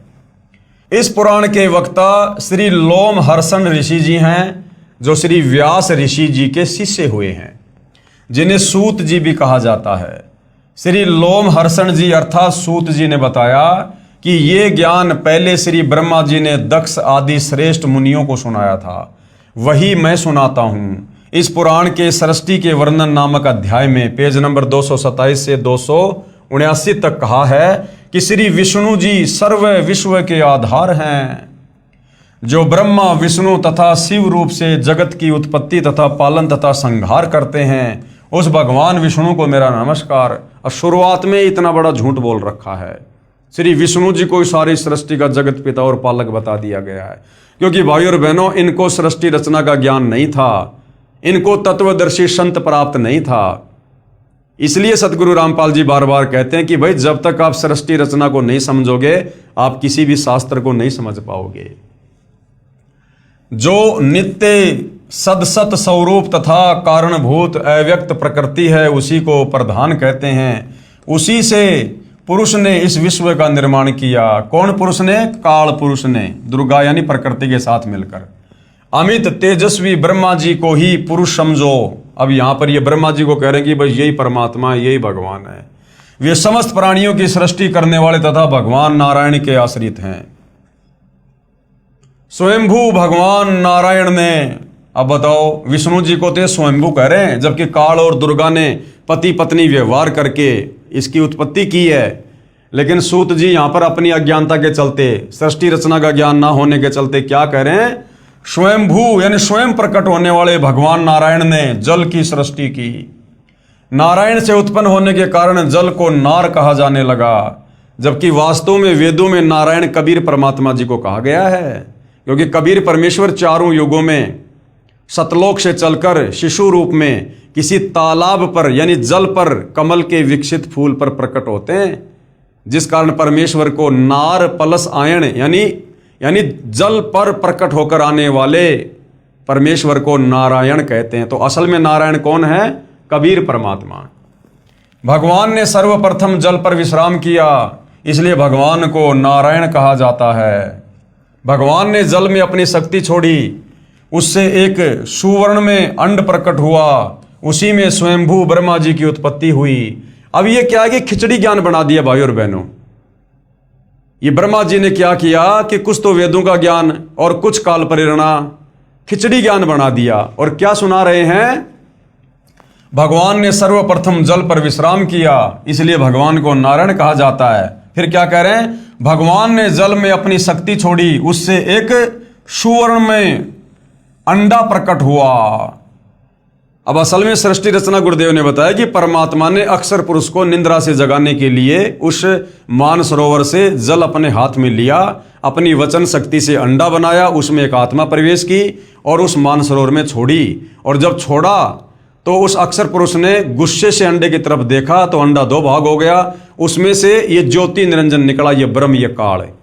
अब ब्रह्मा यहां पर खिचड़ी करके और बता रहा है। भगवान ने जल में अपनी शक्ति छोड़ी, उससे एक सुवर्ण में अंड प्रकट हुआ, उसी में स्वयंभू ब्रह्मा जी की उत्पत्ति हुई। ऐसा सुना जाता है, ऐसा सुना जाता है, कन्फर्म नहीं है, ऐसा सुना जाता है। 1 वर्ष तक अंडे में निवास करके श्री ब्रह्मा जी ने उसके 2 टुकड़े कर दिए, एक से धूलोक बन गया और दूसरे से भूलोक बन गया। ये है इनकी सृष्टि रचना देवताओं की, ये हमारे देवताओं की और ऋषि मुनियों की सृष्टि रचना है। देख लो भाई और बहनों। तत्पश्चात ब्रह्मा जी ने अपने रोष से रुद्र को प्रकट किया। उपरोक्त ज्ञान ऋषि लोमहर्षण यानी सूत जी का कहा हुआ है, जो सुना सुनाया लोक वेद है, जो पूर्ण नहीं है।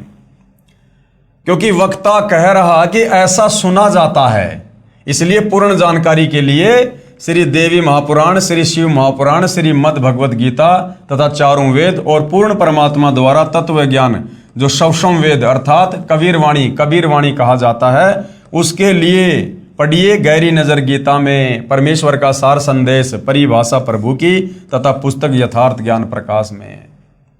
वास्तविक ज्ञान को स्वयं कलयुग में प्रकट होकर कबीर परमेश्वर जी ने अपने खास सेवक श्री धर्मदास साहिब जी बांधवगढ़ वाले को पुनः ठीक बताया। यानी ये सृष्टि रचना का ज्ञान जो ये देवी देवता आधा अधूरा ये खिचड़ी करके जगत को दे रहे थे सतयुग से 650 साल पहले कबीर परमेश्वर जी ने बनारस के काशी में प्रकट होकर 120 वर्ष तक परमेश्वर ने लीला की, अपने तत्व ज्ञान का प्रचार किया और अपने खास सेवक श्री धर्मदास जी को पूरा ज्ञान ठीक बताया और कबीर सागर नामक ग्रंथ में लिपिबद्ध करवाया। श्री पाराशर जी ने काल ब्रह्म को परब्रह्म भी कहा है तथा ब्रह्म भी तथा विष्णु भी कहा है तथा इसी को अनादि अर्थात अमर भी कहा है। इस ब्रह्म अर्थात काल का जन्म मृत्यु नहीं होती, इसी से ऋषि की बाल बुद्धि सिद्ध होती है।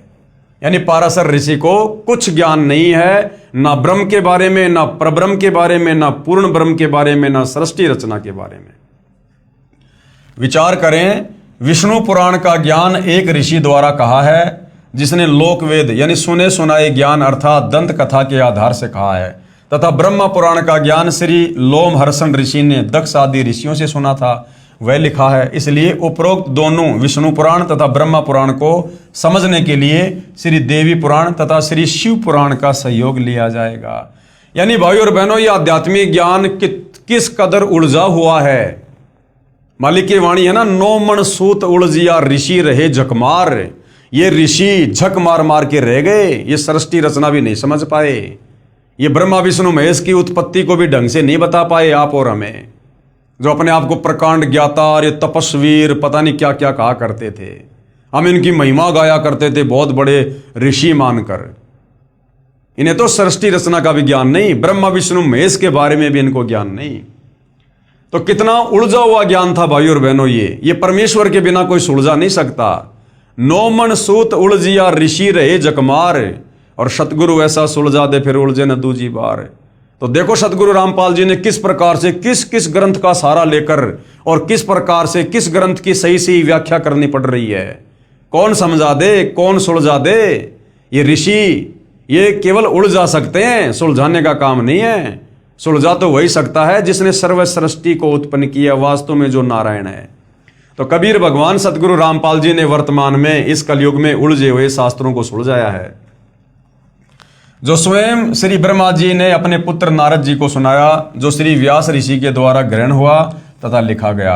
अन्य पुराणों का ज्ञान श्री ब्रह्मा जी के ज्ञान के समान नहीं हो सकता, इसलिए अन्य पुराणों को समझने के लिए देवी पुराण तथा श्री शिव पुराण का सहयोग लिया जाएगा, क्योंकि ये ज्ञान दक्ष आदि ऋषियों के पिता श्री ब्रह्मा जी का दिया हुआ है।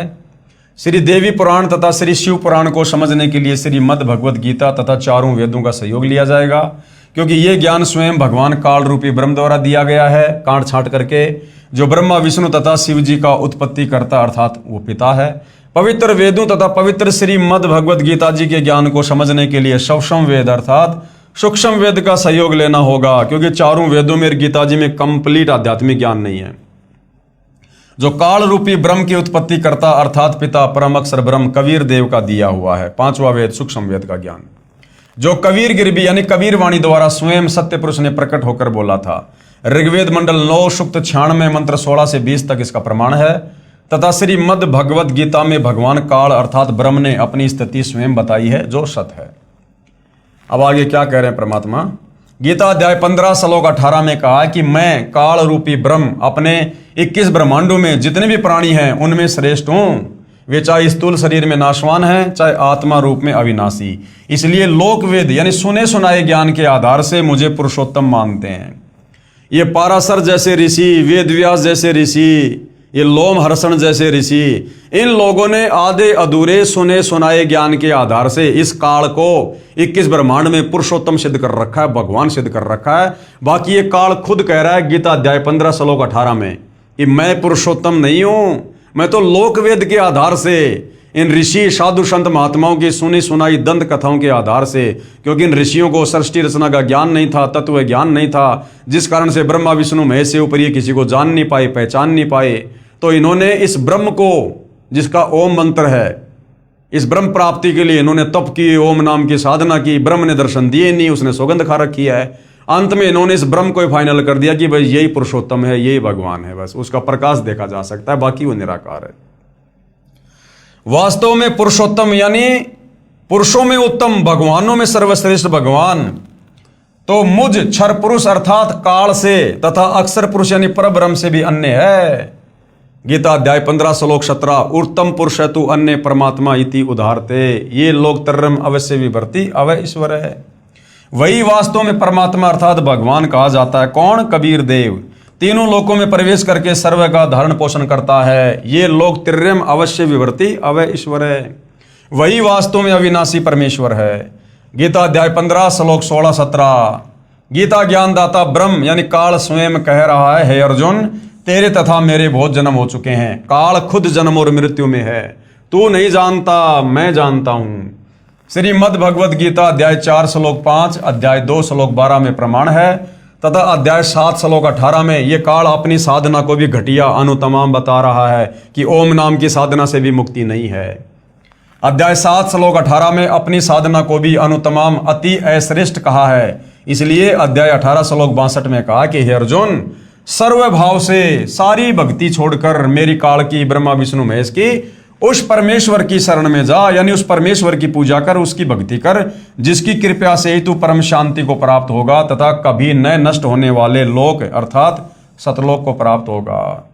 फिर अध्याय 15 श्लोक 4 में कहा है कि जब तुझे तत्वदर्शी संत प्राप्त हो जाए, जो गीता अध्याय 4 श्लोक 34 में तथा अध्याय 15 श्लोक 1 में वर्णित है, उसके बाद उस परम पद परमेश्वर की खोज करनी चाहिए, अर्थात डटकर सतलोक जाने की भक्ति करनी चाहिए, जिसमें गए साधक यानी सतलोक में गए भगत फिर लौटकर संसार यानी काल के किस ब्रह्मांड में नहीं आते, अर्थात पूर्ण मोक्ष प्राप्त करते हैं।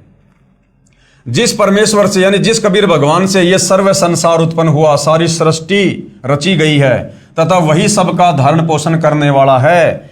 यह काल कह रहा है कि मैं यानी गीता ज्ञानदाता ब्रह्म रूपी काल भी उसी आदि पुरुष परमेश्वर की शरण में हूं।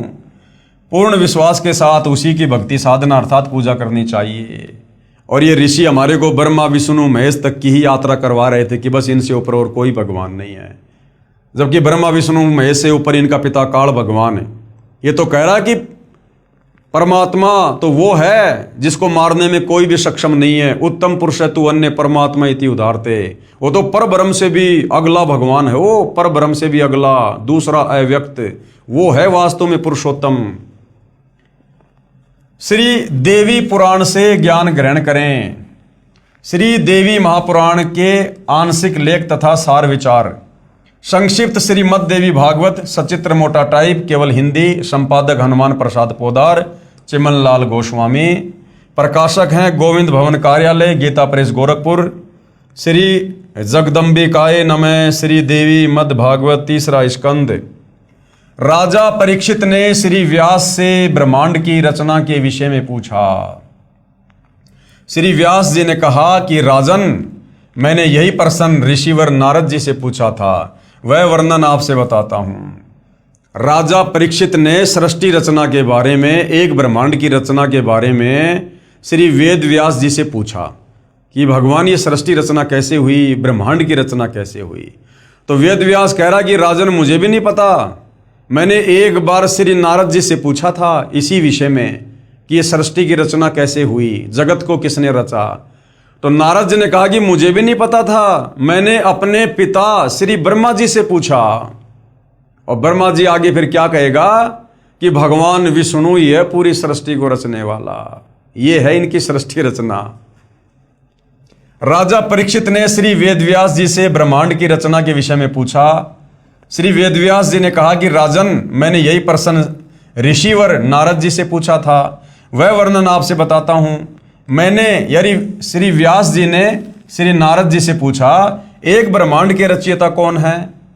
कोई तो श्री शंकर भगवान को इसका रचयिता मानते हैं, कुछ श्री विष्णु जी को तथा कुछ श्री ब्रह्मा जी को, तथा बहुत से आचार्य भवानी यानी दुर्गा को सर्व मनोरथ पूर्ण करने वाली बताते हैं।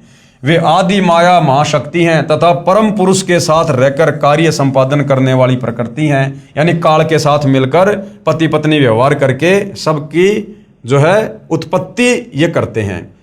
ब्रह्म के साथ यानी काल के साथ उनका अभेद संबंध है। किसका? इस प्रकृति यानी दुर्गा का, क्योंकि ये दोनों पति पत्नी हैं। पेज नंबर 114 पर लिखा हुआ है। फिर नारद जी ने क्या कहा? नारद जी ने कहा, व्यास जी, प्राचीन समय की बात है, यही संदेह मेरे हृदय में भी उत्पन्न हो गया था। नारद जी कह रहे हैं कि यही संदेह एक बार मेरे मन में भी आ गया कि सृष्टि को किसने रचा है, इस ब्रह्मांड का रचयिता कौन है। नारद को भी ज्ञान नहीं। नारद कह रहा कि मेरे मन में भी ये जानने की एक बार जिज्ञासा हुई। तब मैं अपने पिता अमित तेजस्वी ब्रह्मा जी के स्थान पर गया और उनसे इस समय जिस विषय में तुम मुझसे पूछ रहे हो उसी विषय में यानी सृष्टि रचना के विषय में मैंने पूछा। मैंने कहा, पिताजी, ये संपूर्ण ब्रह्मांड कहाँ से उत्पन्न हुआ? इसकी रचना आपने की है या श्री विष्णु जी ने या श्री शंकर जी ने? कृपया सत्य सत्य बताना। नारद जी कह रहे हैं, झूठ मत बोलना, सच्ची सच्ची बात बताना। ब्रह्मा जी ने कहा, पेज नंबर 115 से 120 तथा 123, 125, 128, 129 पर। बेटा मैं इस प्रश्न का क्या उत्तर दूं, ये तो बड़ा ही जटिल है।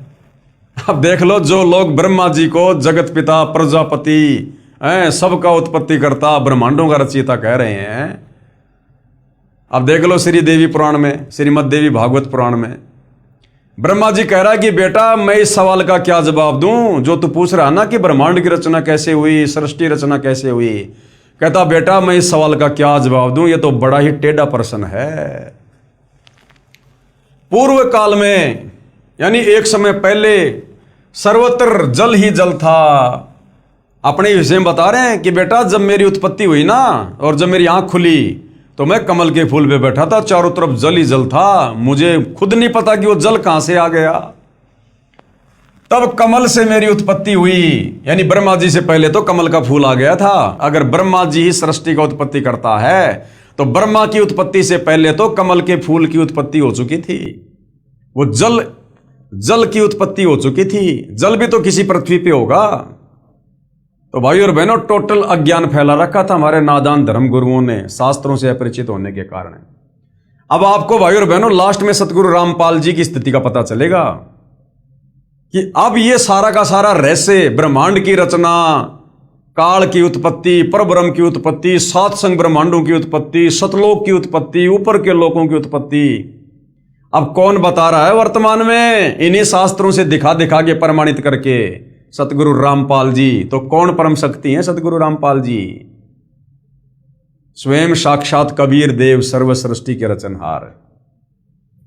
तो ब्रह्मा जी कह रहा है कि बेटा ये बड़ा ही जटिल सवाल है।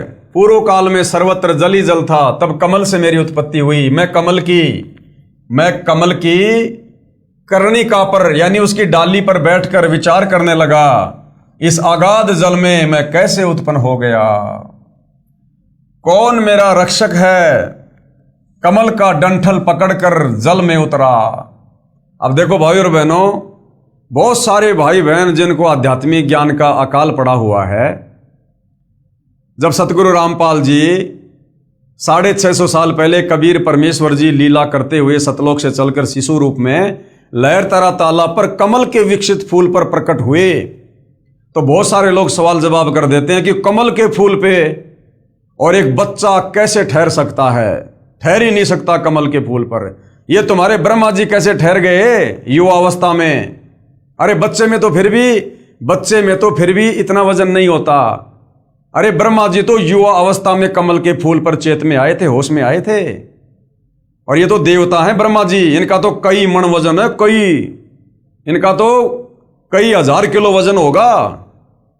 और ये ब्रह्मा जी क्या कह रहे हैं कि बेटा जब मेरी उत्पत्ति कमल के फूल पर हुई तो मैं कमल की उस कर्णिका पर, उसकी टहनी पर बैठकर और चारों तरफ देखने लगा कि कहीं धरती तो दिखाई नहीं दे रही। तो भाई ये ब्रह्मा जी युवा अवस्था में जब कमल के फूल पर बैठ सकते हैं, घूम सकते हैं, फिर सकते हैं, तो कबीर परमेश्वर जी ने कमल के फूल पर प्रकट होने में क्या दिक्कत हो रही है भाई? क्या कह रहा है? तब मेरी कमल से उत्पत्ति हुई, मैं उस कमल की कर्णिका पर बैठकर विचार करने लगा, इस अगाध जल में मैं कैसे उत्पन्न हो गया। ये लो जी, सारी सृष्टि का उत्पत्ति करता आप लोगों के अनुसार ब्रह्मा जी कमल के फूल पर बैठकर खुद विचार कर रहा है कि कमल के फूल पर मेरी उत्पत्ति कैसे हो गई, मेरे को किसने उत्पन्न कर दिया। ब्रह्मा जी को खुद की सृष्टि का नहीं पता, खुद की उत्पत्ति का नहीं पता, खुद के बाप का नहीं पता, खुद की मां का नहीं पता। और हम ब्रह्मा जी को जगत पिता, प्रजापति, पता नहीं क्या क्या संज्ञा दे रहे थे। ब्रह्मा जी कह रहे हैं इस अगाध जल में मैं कैसे उत्पन्न हो गया, कौन मेरा रक्षक है, यानी कौन मेरा पिता है, किसने मुझे उत्पन्न किया है। कमल का डंठल पकड़कर जल में उतर गया। वहां मुझे शेष साई भगवान विष्णु का दर्शन हुआ। वे योग निंद्रा के वशीभूत होकर गाढ़ी नींद में सोए हुए थे। दुर्गा ने अचेत कर रखा था, उसके अंदर प्रवेश थी दुर्गा। इतने में भगवती योग निंद्रा याद आ गई, मैंने उनका शतवन किया। तब वे कल्याणमयी भगवती श्री विष्णु के विग्रह से यानी शरीर से निकलकर अचिंत्य रूप धारण करके आकाश में विराजमान हो गई। दिव्य आभूषण उनकी छवि बढ़ा रहे थे। जब योग निंद्रा भगवान विष्णु के शरीर से अलग होकर आकाश में विराजने लगे, तब तुरंत ही श्री हरि यानी विष्णु जी उठ बैठे। अब वहां मैं और भगवान विष्णु दोनों थे। वही रुद्र भी प्रकट हो गए, यानी शंकर जी को भी दुर्गा ने वहीं पर लाके खड़ा कर दिया, तीनों भाइयों को इकट्ठा कर दिया। हम तीनों को देवी ने कहा, ब्रह्मा विष्णु और महेश, तुम भली भांति सावधान होकर अपने अपने कार्य में संलग्न हो जाओ। सृष्टि यानी ब्रह्मा क्या करेगा? सृष्टि, रजोगुण के प्रभाव से जीवों की उत्पत्ति। विष्णु क्या करेगा? स्तुति, सबको मोह ममता में, पालन पोषण में। और शंकर क्या करेगा? श्रृंगार करेगा, मार मार के अपने पिता काल के पास भेजेगा रोजाना 1 लाख। ये तुम्हारे कार्य हैं। इतने में एक सुंदर विमान आकाश से उतर कर आया। तब उन देवी ने हमें आज्ञा दी, देवताओं निर्भीक होकर इच्छा पूर्वक इस विमान में प्रवेश कर जाओ। ब्रह्मा विष्णु और रुद्र, आज मैं तुम्हें एक अद्भुत दृश्य दिखलाती हूं। हम तीनों देवताओं को उस पर बैठे देखकर देवी ने अपने सामर्थ्य से विमान को आकाश में उड़ा दिया। इतने में हमारा विमान तेजी से चल पड़ा और वह दिव्य धाम ब्रह्मलोक में जा पहुंचा। वहां एक दूसरे ब्रह्मा विराजमान थे। ये काल वहां पर ब्रह्मा का रूप बनाकर विराजमान हो गया कि आगे चलकर ब्रह्मा विष्णु महेश को कहीं अहंकार ना हो जाए कि हम ही हैं बस जो भी हैं सृष्टि के रचयिता, पालन करता, उत्पत्ति करता। तो उस ब्रह्मलोक में दुर्गा ने विमान में बैठाकर इन तीनों को भेज दिया और वहां काल खुद ब्रह्मा का रूप बनाकर बैठ गया। वहां एक दूसरे ब्रह्मा विराजमान थे। उन्हें देखकर भगवान शंकर और विष्णु को बड़ा आश्चर्य हुआ। भगवान शंकर और विष्णु ने मुझसे पूछा, हे चतुरानन यानी हे ब्रह्मा जी, ये अविनाशी ब्रह्मा कौन है? मैंने उत्तर दिया, नारद को कह रहे ब्रह्मा जी कि बेटा मैंने उत्तर दिया, मुझे कुछ नहीं पता। सृष्टि के अधिष्ठाता ये कौन है भगवान? मैं कौन हूं और हमारा उद्देश्य क्या है? इस उलझन में मेरा मन चक्कर काट रहा है। ब्रह्मा जी कह रहे मेरा तो सर फटा जा रहा है, इस टेंशन में चक्कर आ रहे हैं मेरे को। तो मैं कौन हूं, ये कौन है, मुझे नहीं पता भाई। बताओ। इतने में मन के समान तेजगामी वह विमान तुरंत वहां से चल पड़ा और कैलाश के सुरमय शिखर पर जा पहुंचा। वहां विमान के पहुंचते ही एक भव्य भवन से त्रिनेत्रधारी भगवान शंकर निकले। वे नंदी वृषभ पर बैठे थे। उस विमान को फिर काल के आदेश से दुर्गा ने कैलाश पर्वत पर भेज दिया जो उसी ब्रह्मलोक में है। और वहां पर यह काल शंकर का रूप बनाकर और बैल के ऊपर बैठकर आ गया। अब शंकर जी चक्कर काटेगा। क्षण भर के बाद ही वह विमान उस शिखर से भी पवन के समान तेज चाल से उड़ा और बैकुंठ लोक में पहुंच गया, जहां भगवती लक्ष्मी का विलास भवन था। बेटा नारद, वहां मैंने जो संपत्ति देखी उसका वर्णन करना मेरे लिए असंभव है। उस उत्तम पुरी को देखकर विष्णु का मन आश्चर्य से समुद्र में गोता खाने लगा। वहां कमल लोचन श्री हरि विराजमान थे। वहां पर एक विष्णु और बैठा हुआ था। ये काल विष्णु रूप में वहां पर बैठ गया और 4 भुजाएं थी। इतने में ही पवन से बातें करता हुआ वह विमान तुरंत उड़ गया। आगे अमृत के समान मीठे जल वाला समुद्र मिला। वहीं एक मनोहर द्वीप था। उसी द्वीप में एक मंगलमय मनोहर पलंग बिछा था। उस उत्तम पलंग पर एक दिव्य रमणी बैठी थी। ये दुर्गा विराजमान हो गई वहां पर। हम आकाश में कहने लगे, ये सुंदरी कौन है और इसका क्या नाम है? हम इसके विषय में बिल्कुल अनभिज्ञ हैं। नारद, यो संदेहग्रस्त होकर हम लोग वहां रुके रहे। तीनों देवता वहां पर खड़े ऐसे देख रहे हैं कि भाई हम कहां आ गए, ये क्या लीला चल रही है। तब भगवान विष्णु ने उस चारु शानी भगवती को देखकर विवेक पूर्वक निश्चय कर लिया कि वे भगवती जगदम्बिका हैं, यानी वो दुर्गा है। विष्णु ने पहचान लिया। काल ने बुद्धि दे दी विष्णु को, ज्ञान योग खोल दिया विष्णु का। तब उन्होंने यानी विष्णु ने कहा कि ये भगवती हम सबकी आदि कारण है, यानी ये हमारी माता है।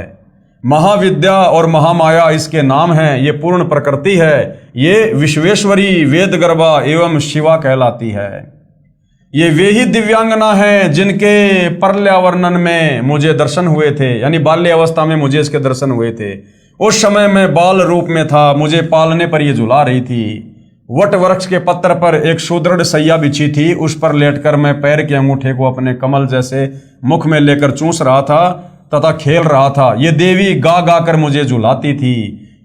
वे ही ये देवी हैं, इनमें कोई संदेह की बात नहीं है। इन्हें देखकर मुझे पहले की बात याद आ गई। ये हम सबकी जननी है।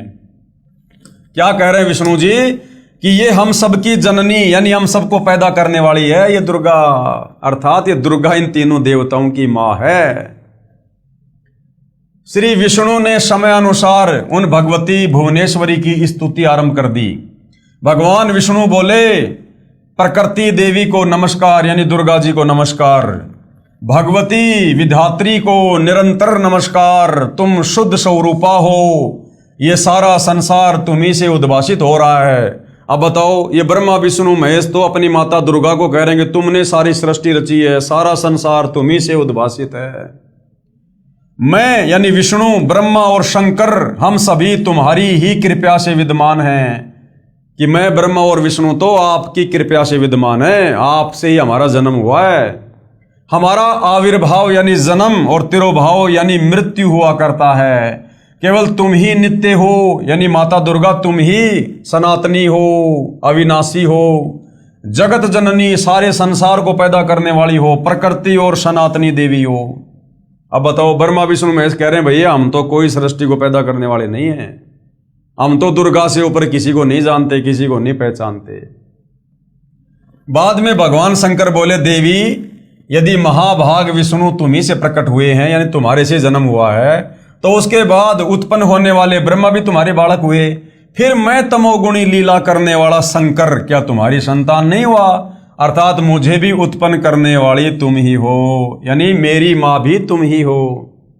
इस संसार की सृष्टि, स्थिति और संहार में तुम्हारे गुण सदा समर्थ हैं। उन्हीं तीनों गुणों से उत्पन्न हम, यानी यही तीनों गुण हैं, ये तीनों देवता हैं, ब्रह्मा विष्णु महेश, रजोगुण ब्रह्मा, शतोगुण विष्णु, तमोगुण शंकर। उन्हीं तीनों गुणों से उत्पन्न हम ब्रह्मा विष्णु एवं शंकर नियम अनुसार कार्य में तत्पर रहते हैं कि हमारी मनमर्जी नहीं चलती, हमारे को जो आज्ञा आपने दे रखी है हम तो उस आज्ञा में रह के अपना कार्य करते हैं। मैं, ब्रह्मा और शिव विमान पर चढ़कर जा रहे थे। विष्णु जी कह रहे हैं कि मैं, ब्रह्मा और शिव विमान पर चढ़कर जा रहे थे, हमें रास्ते में नए नए जगत दिखाई पड़े, नई नई सृष्टि दिखाई पड़ी। भवानी भला कहिए तो उन्हें किसने बनाया? इसलिए यही प्रमाण देखिए, श्रीमद् देवी भागवत महापुराण, सहभाष्टिकम, शैमात्यम, खेमरा श्री कृष्णदास प्रकाशक, बंबई। इसमें संस्कृत सहित हिंदी अनुवाद किया है। तीसरा स्कंद, अध्याय 4, पेज नंबर 10, श्लोक नंबर 42। ब्रह्मा क्या कह रहा है? अहम ईश्वर है फिलते प्रभाव श्रेय वेजनी युता न यदायु नित्या के अन्य सुरा शतमख प्रमुखा चय नित्या नित्या तमेव जननी प्रकृति पुराणा। हिंदी अनुवाद क्या है? हे मात, ब्रह्मा, मैं तथा शिव तुम्हारे ही प्रभाव से जन्मवान हैं, यानी हमारी उत्पत्ति करता आप हो, हमारा जन्म आप दुर्गा से हुआ है, तीनों का, ब्रह्मा विष्णु महेश का।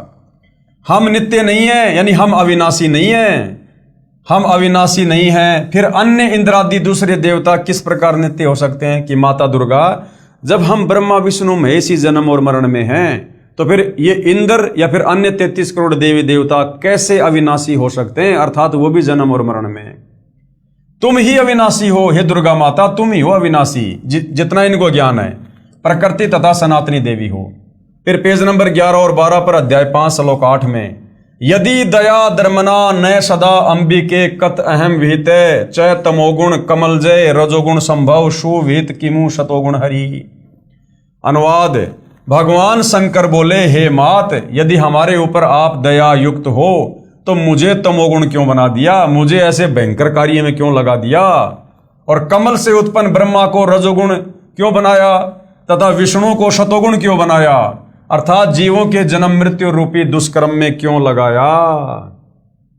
श्लोक 12, रमये से सौपति पुरुष सदा तम गति नहीं विह विदम शिवे। अब क्या कह रहा है विष्णु?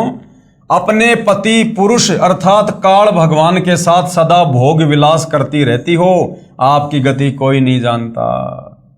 ब्रह्मा जी कहते हैं, मैं भी महामाया जगदम्बिका के चरणों पर गिर पड़ा और मैंने उनसे कहा, माता, वेद कहते हैं एक मवा द्वितीय ब्रह्म है, तो क्या वह आत्म स्वरूपा तुम ही हो अथवा वह कोई और है?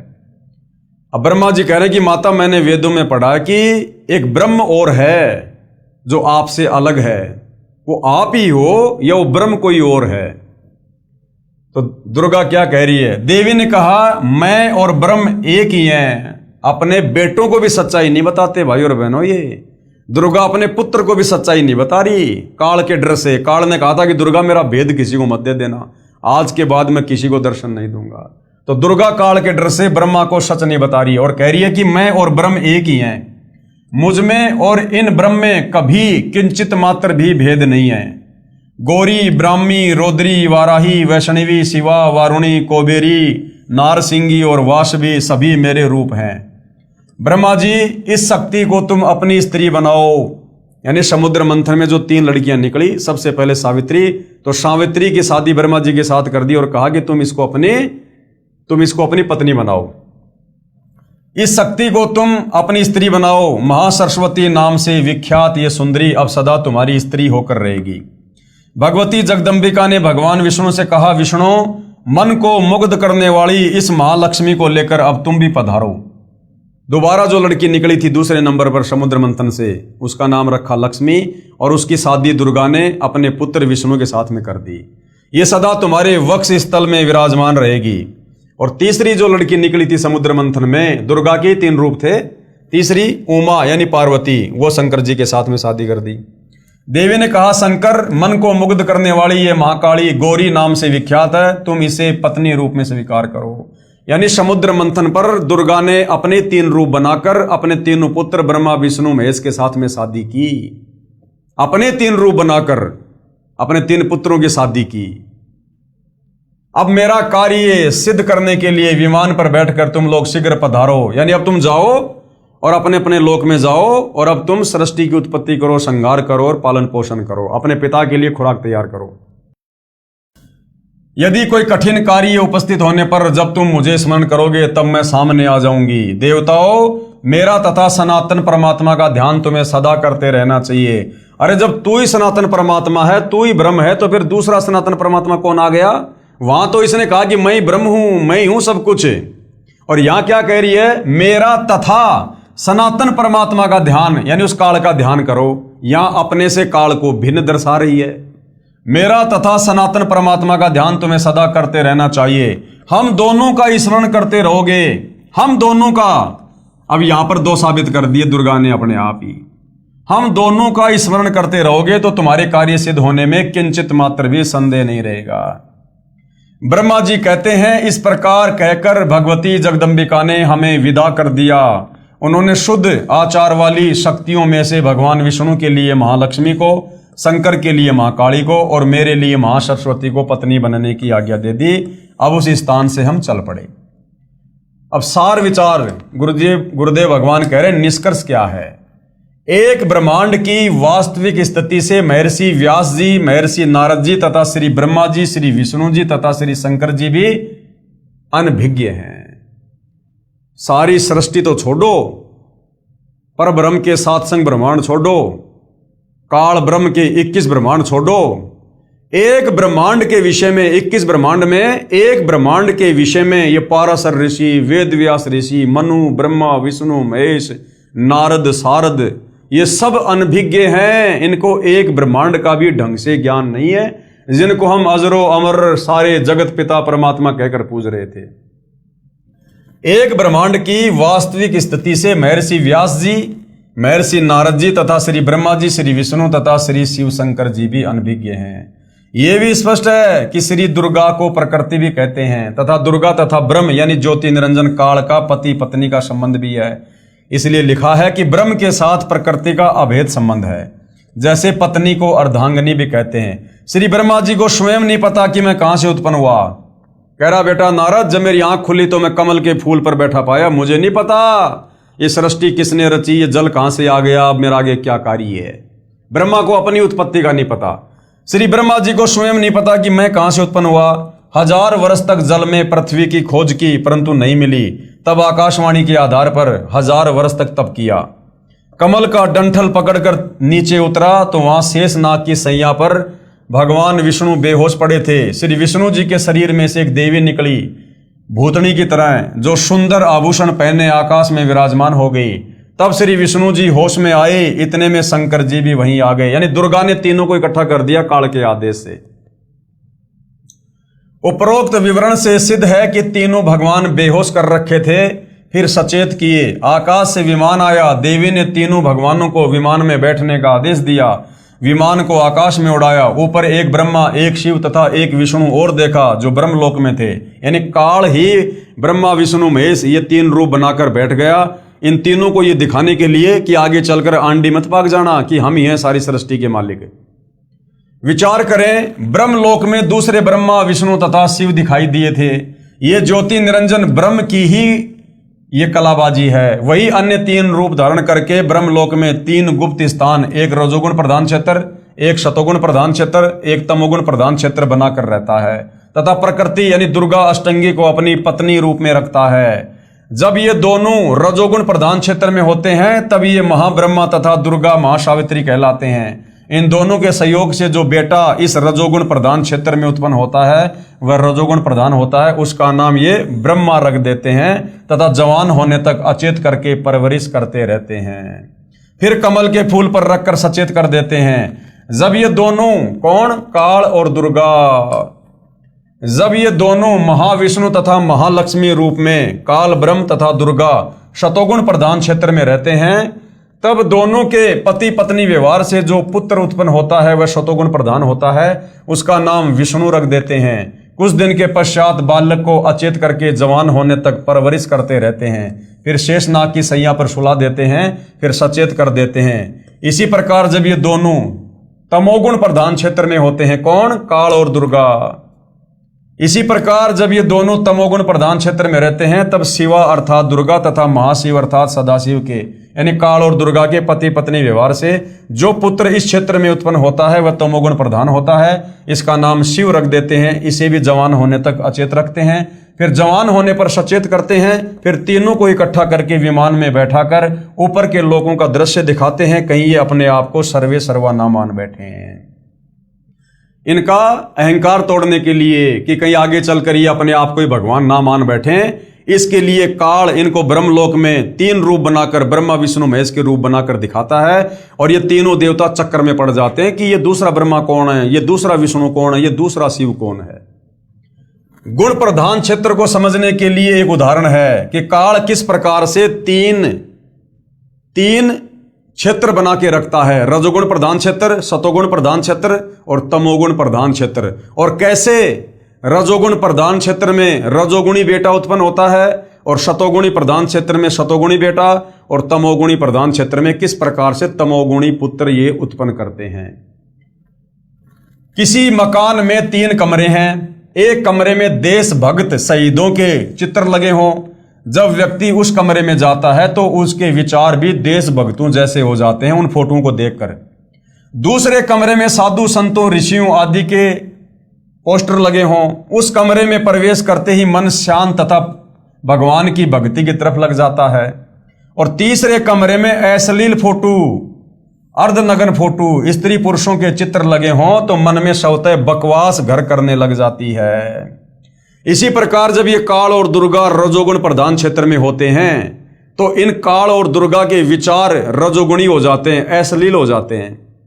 और जब संतान उत्पन्न होती है तो उन्हीं विचारों की संतान उत्पन्न हो जाती है रजोगुण, ब्रह्मा जी। इसलिए ब्रह्मा जी रजोगुण के जो है ये प्रधान देवता हैं। और जब ये काल और दुर्गा शतोगुण प्रधान क्षेत्र में होते हैं तो वहां इनके विचार शतोगुणी हो जाते हैं। और शतोगुणी विचारों में जब ये पति पत्नी व्यवहार करके बच्चा उत्पन्न करते हैं तो वो शतोगुणी प्रधान बच्चा उत्पन्न होता है जिसका नाम ये विष्णु रखते हैं। और जब ये तीसरे प्रधान क्षेत्र तमोगुणी प्रधान क्षेत्र में होते हैं, ये काल महाशिव रूप में और दुर्गा को ये महागौरी रूप में रखता है, महापार्वती रूप में। और वो तमोगुणी प्रधान क्षेत्र है, मतलब जैसे गुस्सा वगैरह, क्रोध वगैरह, तो उस क्षेत्र में उनके विचार वैसे ही होते हैं तमोगुण वाले। और उस समय जब वो पति पत्नी व्यवहार करके संतान उत्पन्न करते हैं तो तमोगुणी संतान उत्पन्न होती है, उसका नाम ये शंकर रख देते हैं।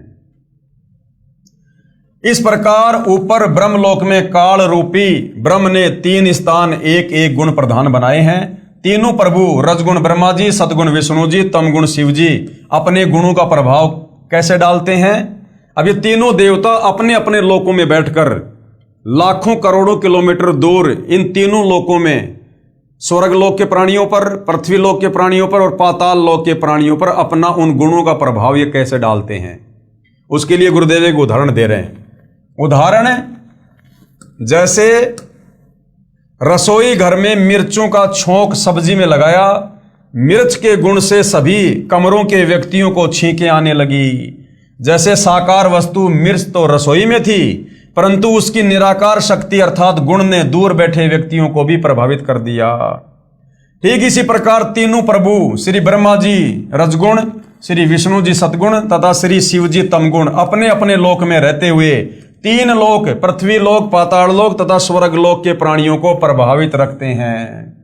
जैसे मोबाइल फोन की रेंज से फोन कार्य करता है, इसी प्रकार अदृश्य शक्ति रूपी गुणों से तीनों देवता अपने पिता काल ब्रह्म की सृष्टि उसके भोजन के लिए चला रहे हैं।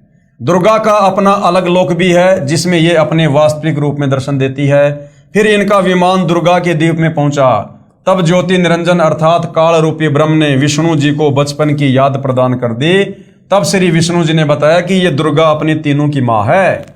मैं बालक रूप में पालने में लेटा था, ये मुझे लोरी देकर झुला रही थी। तब श्री विष्णु जी ने कहा कि हे दुर्गा, आप हमारी माता हो। मैं विष्णु, ब्रह्मा तथा शंकर तो जन्मवान है, यानी हमारा तो आपसे जन्म हुआ है। हमारा तो आविर्भाव का मतलब होता है जन्म, अर्थात जन्म, तथा तिरोभाव का मतलब होता है मृत्यु होती है। हम अविनाशी नहीं हैं, आप प्रकृति देवी हो। ये बात श्री शंकर जी ने भी स्वीकार की तथा कहा कि मैं तमोगुणी लीला करने वाला शंकर भी आपका ही पुत्र हूं। श्री विष्णु जी तथा श्री ब्रह्मा जी भी आपसे ही उत्पन्न हुए हैं। तो भाई और बहनों, कितने कंसेप्ट क्लियर कर दिए पूज्य गुरुदेव भगवान ने इन्हीं पुराणों से कि ब्रह्मा विष्णु महेश की माँ दुर्गा है, इनका जो बाप है, पिता है, वो काल है। दुर्गा और काल आपस में पति पत्नी हैं। ये तीनों देवता ब्रह्मा विष्णु महेश, इनका जन्म और मृत्यु होती है, ये अविनाशी नहीं है। कितने कंसेप्ट परमेश्वर जी ने क्लियर कर दिए। फिर इन तीनों देवताओं की शादी दुर्गा ने की। प्रकृति देवी दुर्गा ने अपनी शब्द शक्ति से अपने ही अन्य तीन रूप धारण किए और समुद्र में जाके छुप गई। श्री ब्रह्मा जी की शादी सावित्री से, श्री विष्णु जी की शादी लक्ष्मी से तथा श्री शिव की शादी उमा अर्थात काली से करके विमान में बैठाकर इनके अलग अलग द्वीपों इन लोकों में भेज दिया। ज्योति निरंजन यानी काल ब्रह्म ने अपने श्वासों द्वारा समुद्र में 4 वेद छुपा दिए। फिर प्रथम सागर मंथन के समय ऊपर प्रकट कर दिए। ज्योति निरंजन यानी काल के आदेश से दुर्गा ने 4 वेद श्री ब्रह्मा जी को दिए। ब्रह्मा ने दुर्गा यानी अपनी माता से पूछा कि वेदों में जो ब्रह्म है वो आप ही हो या कोई अन्य है। तो दुर्गा ने शुरू में तो झूठ बोल दिया। दुर्गा ने काल के डर से वास्तविकता छुपाने की चेष्टा करते हुए कहा कि मैं तथा ब्रह्म एक ही हैं, कोई भेद नहीं है। फिर भी वास्तविकता नहीं छुपी। दुर्गा ने फिर कहा, फिर दुर्गा ने हकीकत बतानी पड़ी कि तुम तीनों मेरा तथा ब्रह्म का सदा स्मरण करते रहना, मेरा तथा ब्रह्म का। फिर लास्ट में दुर्गा ने 2 साबित कर दिए कि बेटा मैं अलग हूं और तुम्हारा बाप ब्रह्म अलग है। फिर तुम तीनों यानी तुम ब्रह्मा विष्णु महेश, मेरा यानी दुर्गा का और ब्रह्म यानी काल का सदा स्मरण करते रहना। हम दोनों का, या साफ साफ कह दिया, हम दोनों का यानी दुर्गा और काल का सुमरण करते रहने से यदि कोई कठिन कार्य होगा तो मैं तुरंत सामने आ जाऊंगी। विशेष क्योंकि काल ने दुर्गा से कह रखा है कि मेरा भेद किसी को मत दे देना कि मैं काल हूं, मुझे 1 लाख खाने पड़ते हैं। इस डर से दुर्गा सर्व जगत को वास्तविकता से अपरिचित रखती है। ये अपने पुत्रों को भी धोखे में रखते हैं। अब बताओ, आम व्यक्तियों को इनकी भक्ति पूजा से क्या मिलेगा, कैसे मोक्ष मिलेगा, जब ये दुर्गा अपने तीनों बेटों को भी धोखे में रखती है, सच्चाई नहीं बताती। इसका कारण है कि काल को श्राप लगा है 1 लाख मानव शरीरधारी प्राणियों का आहार नित्य करने का। अब ये सारी राम कहानी भाई और बहनों, श्राप क्यों लगा, किसने दिया, जिस कारण से ये गुप्त रहता है, किसी को दर्शन नहीं देता, दुर्गा के माध्यम से सारा काम करवाता है। ब्रह्मा विष्णु महेश की ड्यूटी लगा रखी है के गुण से युक्त करके। ये सारी राम कहानी उस समय पता चलेगी जब हम सृष्टि रचना को पढ़ेंगे, समझेंगे, एक बार नहीं कई बार। इसलिए गुरुदेव बार बार कहते हैं कि बच्चों सृष्टि रचना को अच्छे से पढ़ो, समझो। सृष्टि रचना को समझे बिना कोई भी धर्म ग्रंथ हमारी समझ में नहीं आएगा। इसलिए अपने तीनों बेटों से अपना आहार तैयार करवाता है ये काल। श्री ब्रह्मा जी के रजोगुण के प्रभाव से सर्व प्राणियों से संतान उत्पत्ति करवाता है। श्री विष्णु जी के सतोगुण से एक दूसरे में मोह उत्पन्न करके स्थिति अर्थात काल जाल में रोक के रखता है। तथा श्री शंकर जी के तमोगुण से संहार करवाकर अपना आहार तैयार करवाता है। फिर तीनों भगवानों को भी मार कर खाता है। समय आने पर जब ब्रह्मा विष्णु महेश का शरीर छूटता है, क्योंकि ये तो जन्मवान है, जन्म और मृत्यु है, 21 ब्रह्मांड में सब जन्मते और मरते हैं, काल भी जन्मता और मरता है, दुर्गा भी जन्मती और मरती है। तो ब्रह्मा विष्णु महेश जो काल और दुर्गा से उत्पन्न है, ये भला कैसे अविनाशी हो सकते हैं? तो जब ब्रह्मा विष्णु महेश का शरीर छूटता है, उस समय फिर ये काल इनको भी तपतशिला पर भून भून के खाता है, इनका भी शोरबा निकालता है, तथा नए पुण्यकर्मी प्राणियों में से 3 पुत्र उत्पन्न करके अपना कार्य जारी रखता है, और नई अन्य 3 आत्माओं को उसी प्रकार से उन 3 क्षेत्रों में ले जाकर रजोगुणी, तमोगुणी, सतोगुणी करके और फिर ब्रह्मा विष्णु महेश की पोस्ट पे बैठा देता है और अपना कार्य अपने भोजन के लिए लगातार जारी रखता है। तथा पहले वाले तीनों ब्रह्मा शिव 84 लाख योनियों तथा स्वर्ग नरक में कर्म आधार से चक्कर लगाते रहते हैं। यही प्रमाण शिव महापुराण रुद्र संहिता प्रथम सृष्टि खंड अध्याय 6, 7 तथा 8, 9 में भी है। अब आगे गुरुदेव कह रहे हैं श्री शिव महापुराण से सार विचार।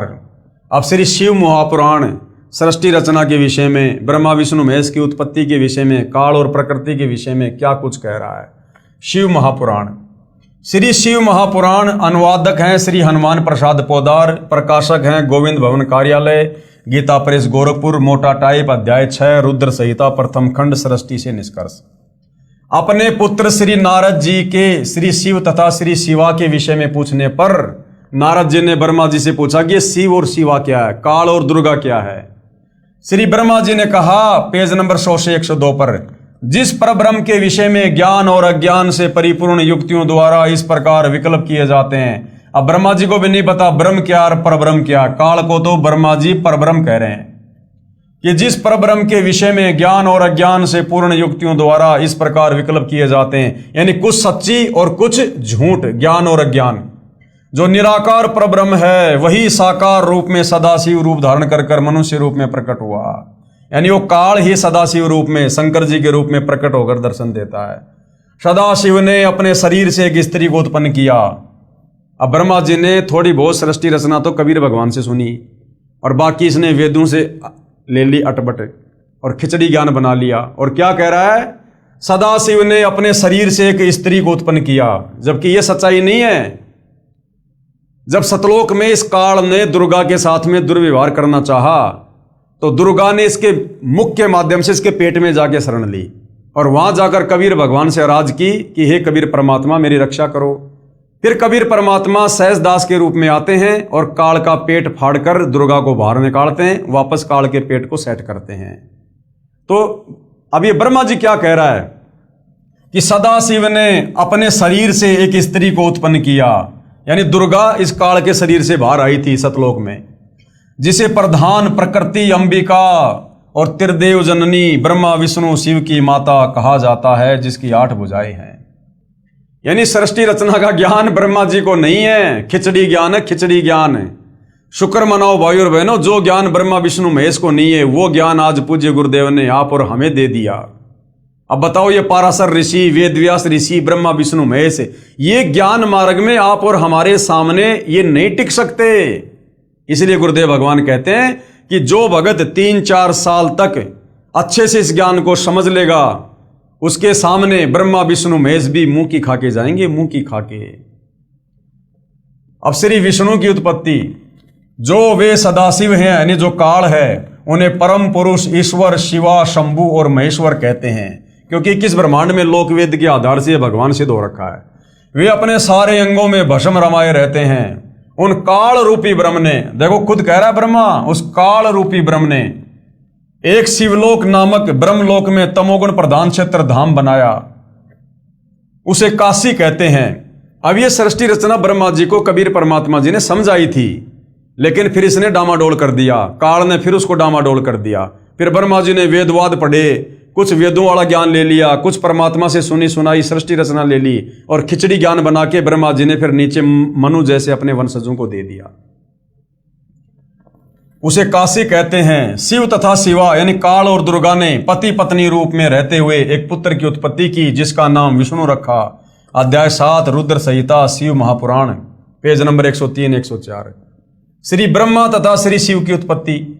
अध्याय 7, 8, 9 पेज नंबर 105 से 110 पर श्री ब्रह्मा जी ने बताया कि श्री शिव तथा शिवा यानी काल और ये दुर्गा ने पति पत्नी व्यवहार से मेरी भी उत्पत्ति की तथा फिर मुझे अचेत करके कमल पर डाल दिया। अब इसको क्या पता, ये कैसे कह सकता ये बात, क्योंकि कबीर परमात्मा जी ने सारी सृष्टि रचना इनको बताई थी, समझाई थी और कुछ उन वेदों में लिखी हुई थी, तो जिस कारण से ब्रह्मा जी खिचड़ी ज्ञान करके नारद जी को बता रहा है। यही काल महाविष्णु रूप धारण करके अपने नाभि से एक कमल उत्पन्न कर लेता है। ब्रह्मा आगे कहता है फिर होश में आया, यानी फिर मैं होश में आया तो कमल की मूल को ढूंढना चाहा परंतु असफल रहा। फिर तप करने की आकाशवाणी हुई, काल ने आकाशवाणी कर दी तप करो तप करो, तप किया। फिर मेरी तथा विष्णु की किसी बात पर लड़ाई हो गई, विवरण इसी पुस्तक के पेज नंबर 260 पर। तब हमारे बीच में एक तेजो में लिंग प्रकट हो गया, काल ने वो तेजो में खंबा प्रकट कर दिया तथा ओम ओम का नाद प्रकट हुआ, ओम ओम की आवाज प्रकट हुई। उस लिंग पर ऐ ऊ मैं तीनों अक्षर भी लिखे थे। फिर रुद्र रूप धारण करके सदाशिव 5 मुख वाले मानव रूप में प्रकट हुए, यानी काल प्रकट हो गया फिर शंकर रूप में 5 मुंह लगा के, उसके साथ शिवा यानी दुर्गा भी थी। फिर शंकर को अचानक प्रकट कर दिया क्योंकि ये पहले अचेत था, फिर सचेत करके तीनों को इकट्ठे कर दिया तथा कहा कि तुम तीनों सृष्टि स्थिति तथा संहार का कार्य संभालो। रजगुण प्रधान ब्रह्मा जी, सतगुण प्रधान विष्णु जी तथा तमगुण प्रधान शिव जी, इस प्रकार तीनों देवताओं में गुण है परंतु शिव काल रूपी ब्रह्म गुणातीत है। ये जो सदाशिव है इनका पिता है काल ब्रह्म, इसने तीनों बेटों को एक एक गुण से युक्त कर दिया और फिर ये इनसे अलग ब्रह्म लोक में जाकर रहने लग गया। तो तीनों देवताओं में गुण है और ये जो काल है शिव सदाशिव ये गुणातीत है, यानी ये तीनों गुणों से दूर है। ये तीनों गुण इसने अपने तीनों पुत्रों को दे दिए, ब्रह्मा विष्णु महेश को।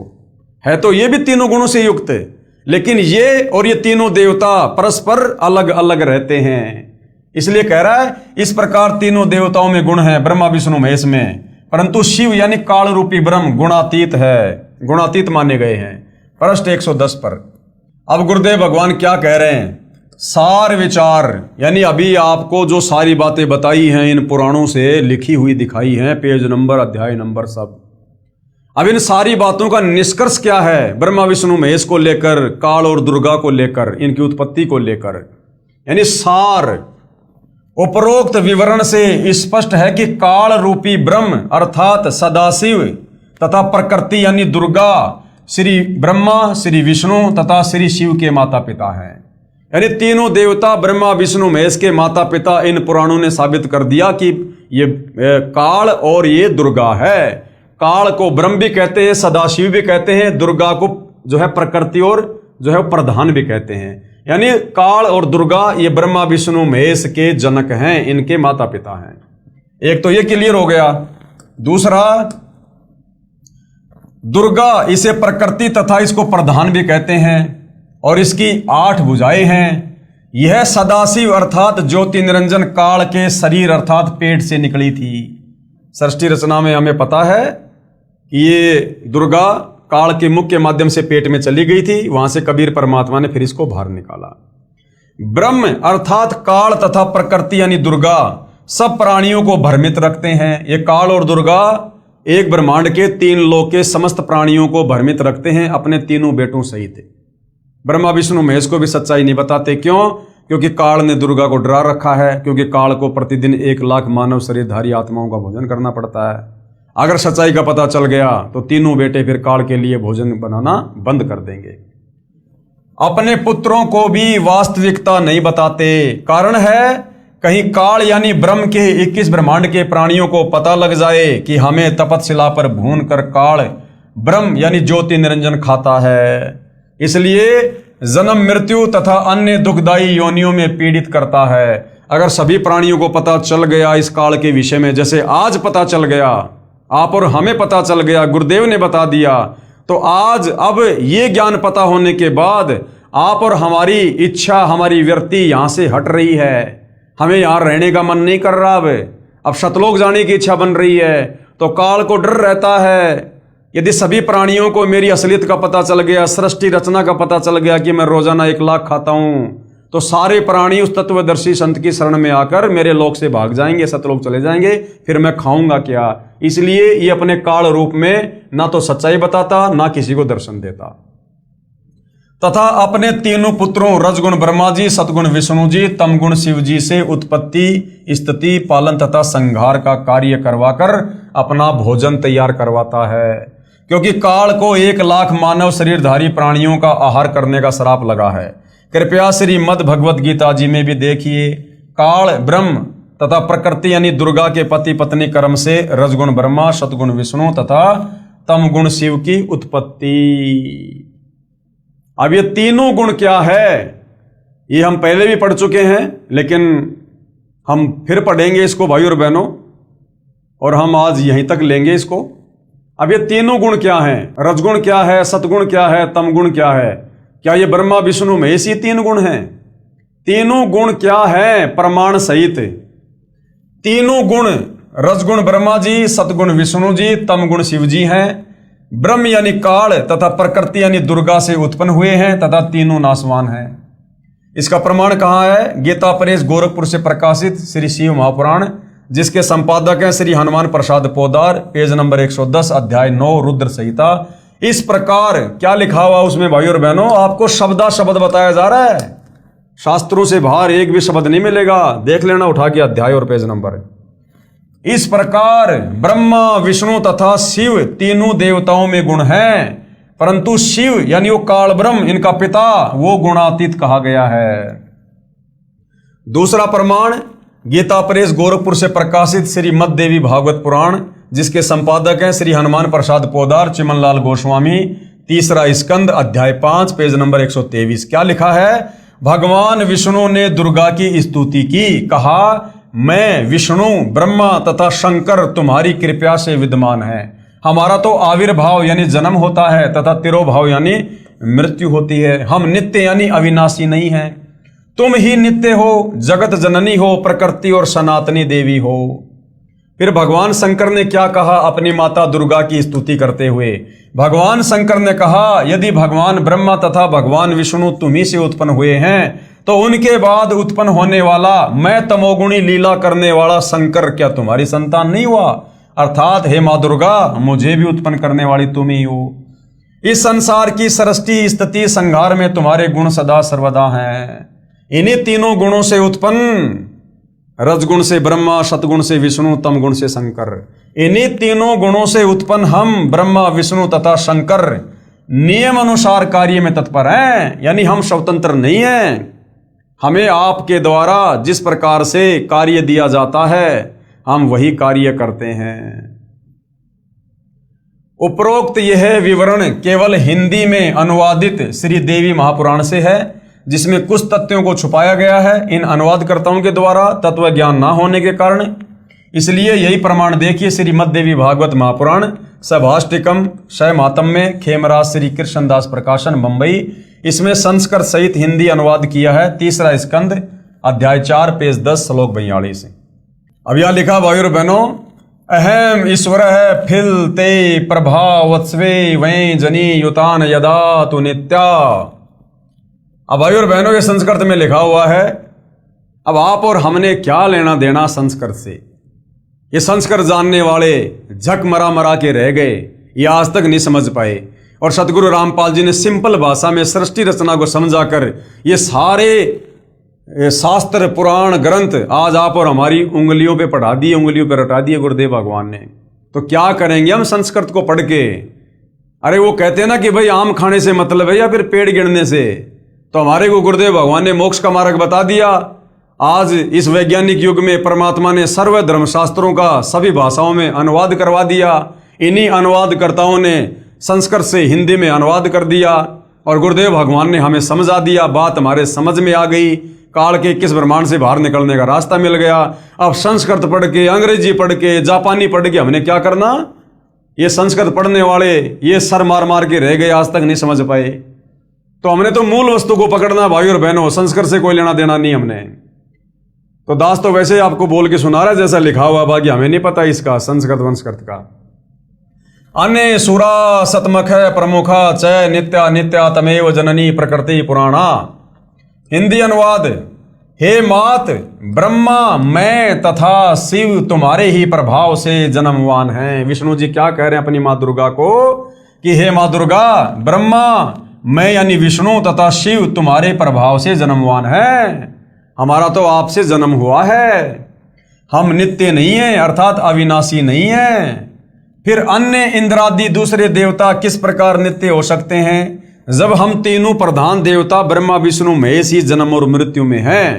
तो फिर ये इंद्र और ये अन्य 33 करोड़ देवी देवता कहां से ये अविनाशी होंगे? ये भी जन्म और मरण में हैं। तुम ही अविनाशी हो जितना विष्णु जी को ज्ञान है, प्रकृति तथा सनातनी देवी हो। आगे पेज नंबर 11-12 अध्याय 5 श्लोक 8। यदि दया धर्मना नय सदा अंबिके कथ अहम विहित च तमोगुण कमल जय रजोगुण संभव सुविहित किमु शतोगुण हरि। अब गुरुदेव भगवान ने बार बार बोल के आप और हमारे को तोते की तरह रटा दिया। गुरुदेव भगवान से सुन के हम भी गुरुदेव भगवान की तरह बोलने लग गए। कीट न जाने भृंग को यूं गुरु कर ले आप समान। यदि दया द्रमना नय सदा अंबिके कथ अहम विहित च तमोगुण कमल जस्य रजोगुण संभव सुविहित किम शतोगुण हरि। अब अनुवाद से मतलब है जो गुरुदेव भगवान ने किया है कति काटे का। भगवान शंकर बोले, हे मात, यदि हमारे ऊपर आप दयायुक्त हो। अब शंकर क्या कह रहा है दुर्गा से, हे माँ, यदि आप हमारे से इतना लाड प्यार करती हो तो मेरे को तमोगुणी क्यों बना दिया? मेरे को ऐसे भयंकर काम में क्यों लगा दिया, घटिया काम में क्यों लगा दिया जो लोगों को मार मार के मैं पता नहीं कहां जा रहे हैं? हे मात, यदि हमारे ऊपर आप दयायुक्त हो तो मुझे तमोगुण क्यों बनाया? और कमल से उत्पन्न ब्रह्मा को रजोगुण किस लिए बनाया? तथा विष्णु को शतगुण क्यों बनाया? अर्थात जीवों के जन्म मरण रूपी दुष्कर्म में क्यों लगाया? तो भैया वो दुर्गा है, वो सगी नहीं है। उसको भैया अपने पति काल का आदेश पालन करना पड़ता है। काल ने सबकी गर्दन दबा रखी है। यहां पर अपन सबको शतलोक से गुमराह करके ले आया और यहां अपने जाल में फंसा लिया। अब जैसा काल कहेगा वैसा ही करना पड़ेगा। कब तक?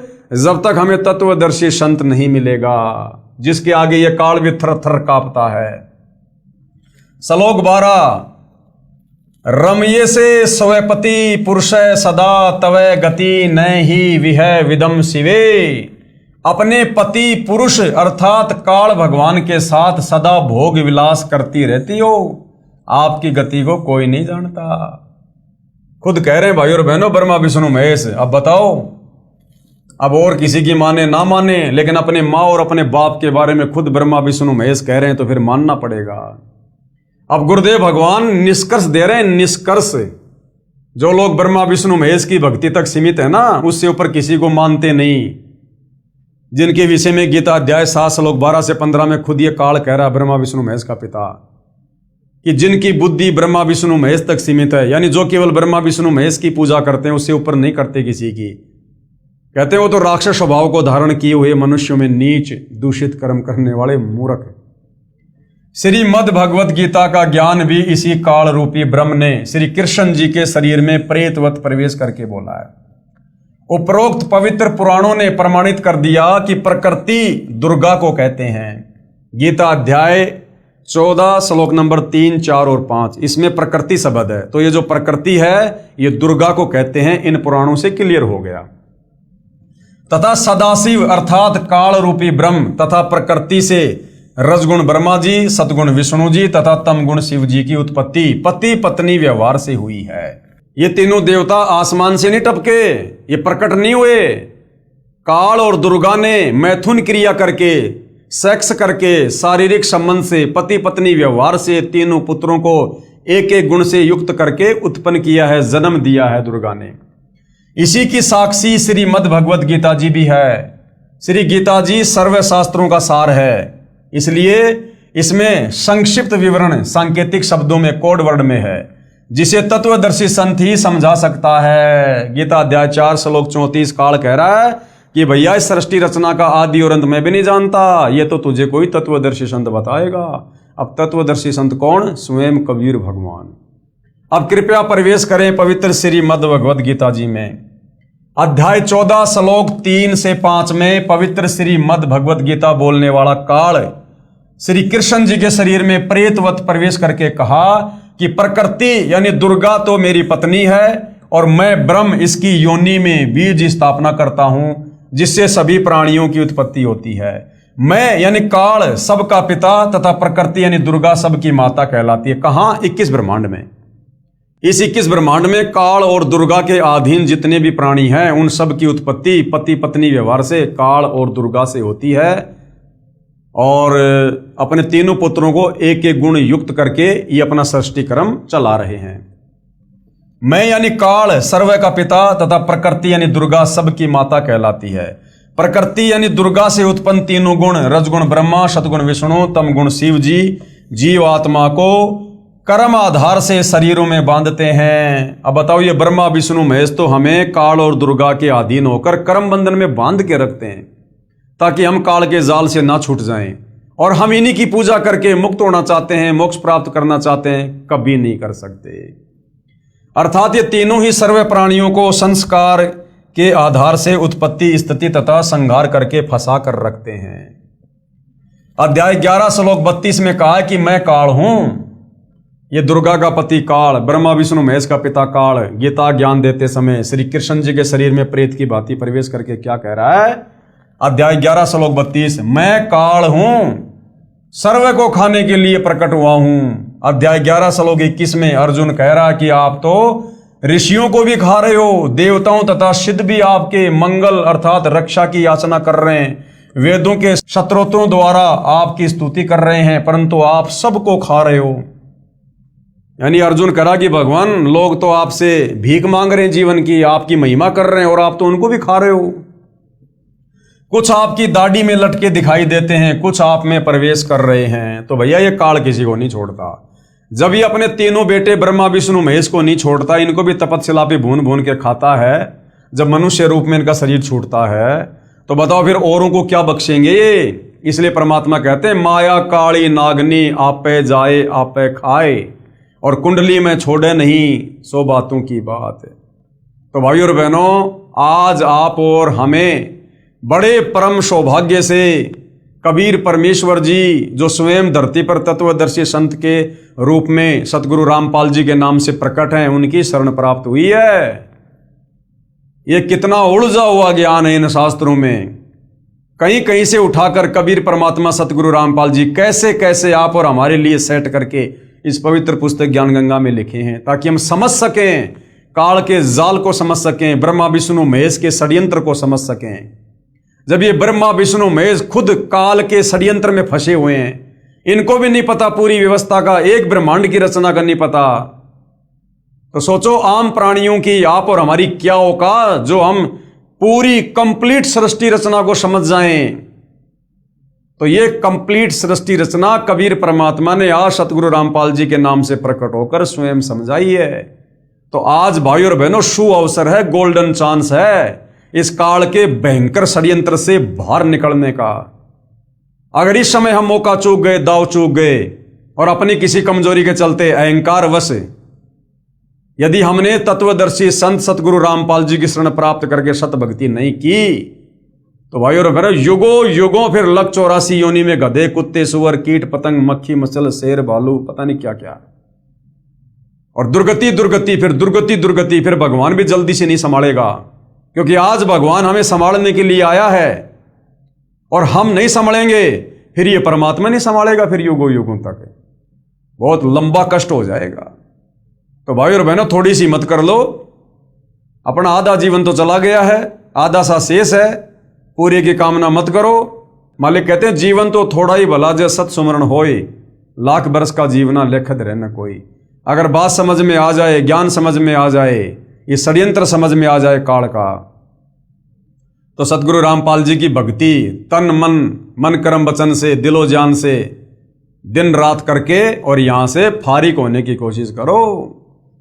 फिर वो सारे सुख, सारे ठाठ बाट, सारी मौज मस्ती, सारे भोग विलास फिर वो सतलोक में मिलेंगे। सतलोक में अखंड सुख, अखंड, वहां भी पति पत्नी है, लेकिन वहां यहां की तरह मैथुन क्रिया नहीं है।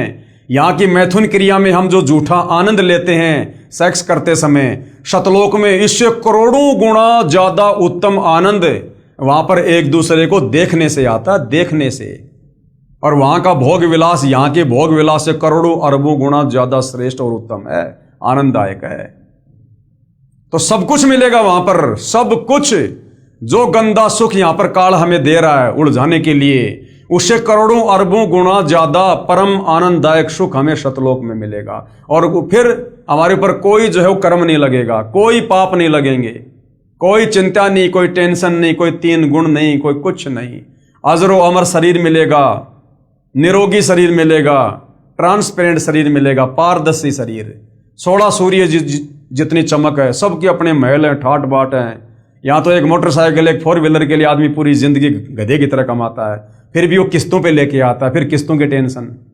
और वहां सबके पर्सनल विमान, बिना डीजल पेट्रोल के, बिना इंजन के, जो इच्छा करोगे वहीं जाएगा, वहीं उड़ेगा। वहां कोई एक्सीडेंट नहीं होता, पहाड़ों के अंदर से निकल जाओ चाहे। निःशुल्क खाना पीना रहना, सब कुछ परम आनंददायक। ना गर्मी, ना सर्दी, ना बरसात, एक रस मौसम, मीठी मीठी धुन, अनहद नाद बजता रहता है, मन को आनंदित करने वाला। तो भाई और बहनों, वहां के ठाट बाट तो अजब गजब हैं, जैसा गुरुदेव भगवान हमें बताते हैं। लेकिन मिलेंगे कब? जब पहले हम काल के भयंकर षड्यंत्र से परिचित होंगे, गुरुदेव के सत्संग सुनकर, पुस्तकों को पढ़कर। जब हम इस सारे उलझे हुए अज्ञान से परिचित होंगे, और फिर गुरुदेव ने किस प्रकार से सुलझाकर हमें समझाया है, फिर हमारी भक्ति करने की रुचि बनेगी। जब काल के डर से भयभीत होकर हम सतलोक जाने की तरफ अग्रसर होंगे। भय बिना भक्ति नहीं होती, और भय बनेगा ज्ञान से कि रह गए तो फिर क्या बनेगा। देख लो, ब्रह्मा विष्णु महेश की चक्री बांध रखी है, आप और हमारी क्या औकात है। तो भाई और बहनों, सतगुरु रामपाल जी परमेश्वर जी ने आप और हमारे आत्म कल्याण के लिए कोई कसर नहीं छोड़ी है। अब यदि कमी रहेगी तो हम खुद ही अपने पैर पर एक कुल्हड़ा मार सकते हैं। बाकी भगवान ने तो दया करने में भाई छप्पर फाड़ रखा, छप्पर। बाकी भाई अपने अपने भाग, अपने अपने संस्कार, सकल पदार्थ हैं जगमाही, भाग बिना नर पावत नहीं। तो भाई और बहनों, आज के पवित्र ज्ञान गंगा पुस्तक पर बन रहे वीडियो की श्रृंखला में केवल इतना ही। कल परमेश्वर की सेवा में फिर हाजिर होंगे। तब तक गुरुदेव भगवान हम सबको आज्ञा दे, आशीर्वाद दे, सद्बुद्धि दे, मार्गदर्शन करे। बंदी छोड़ सतगुरु रामपाल जी परमेश्वर जी की जय हो।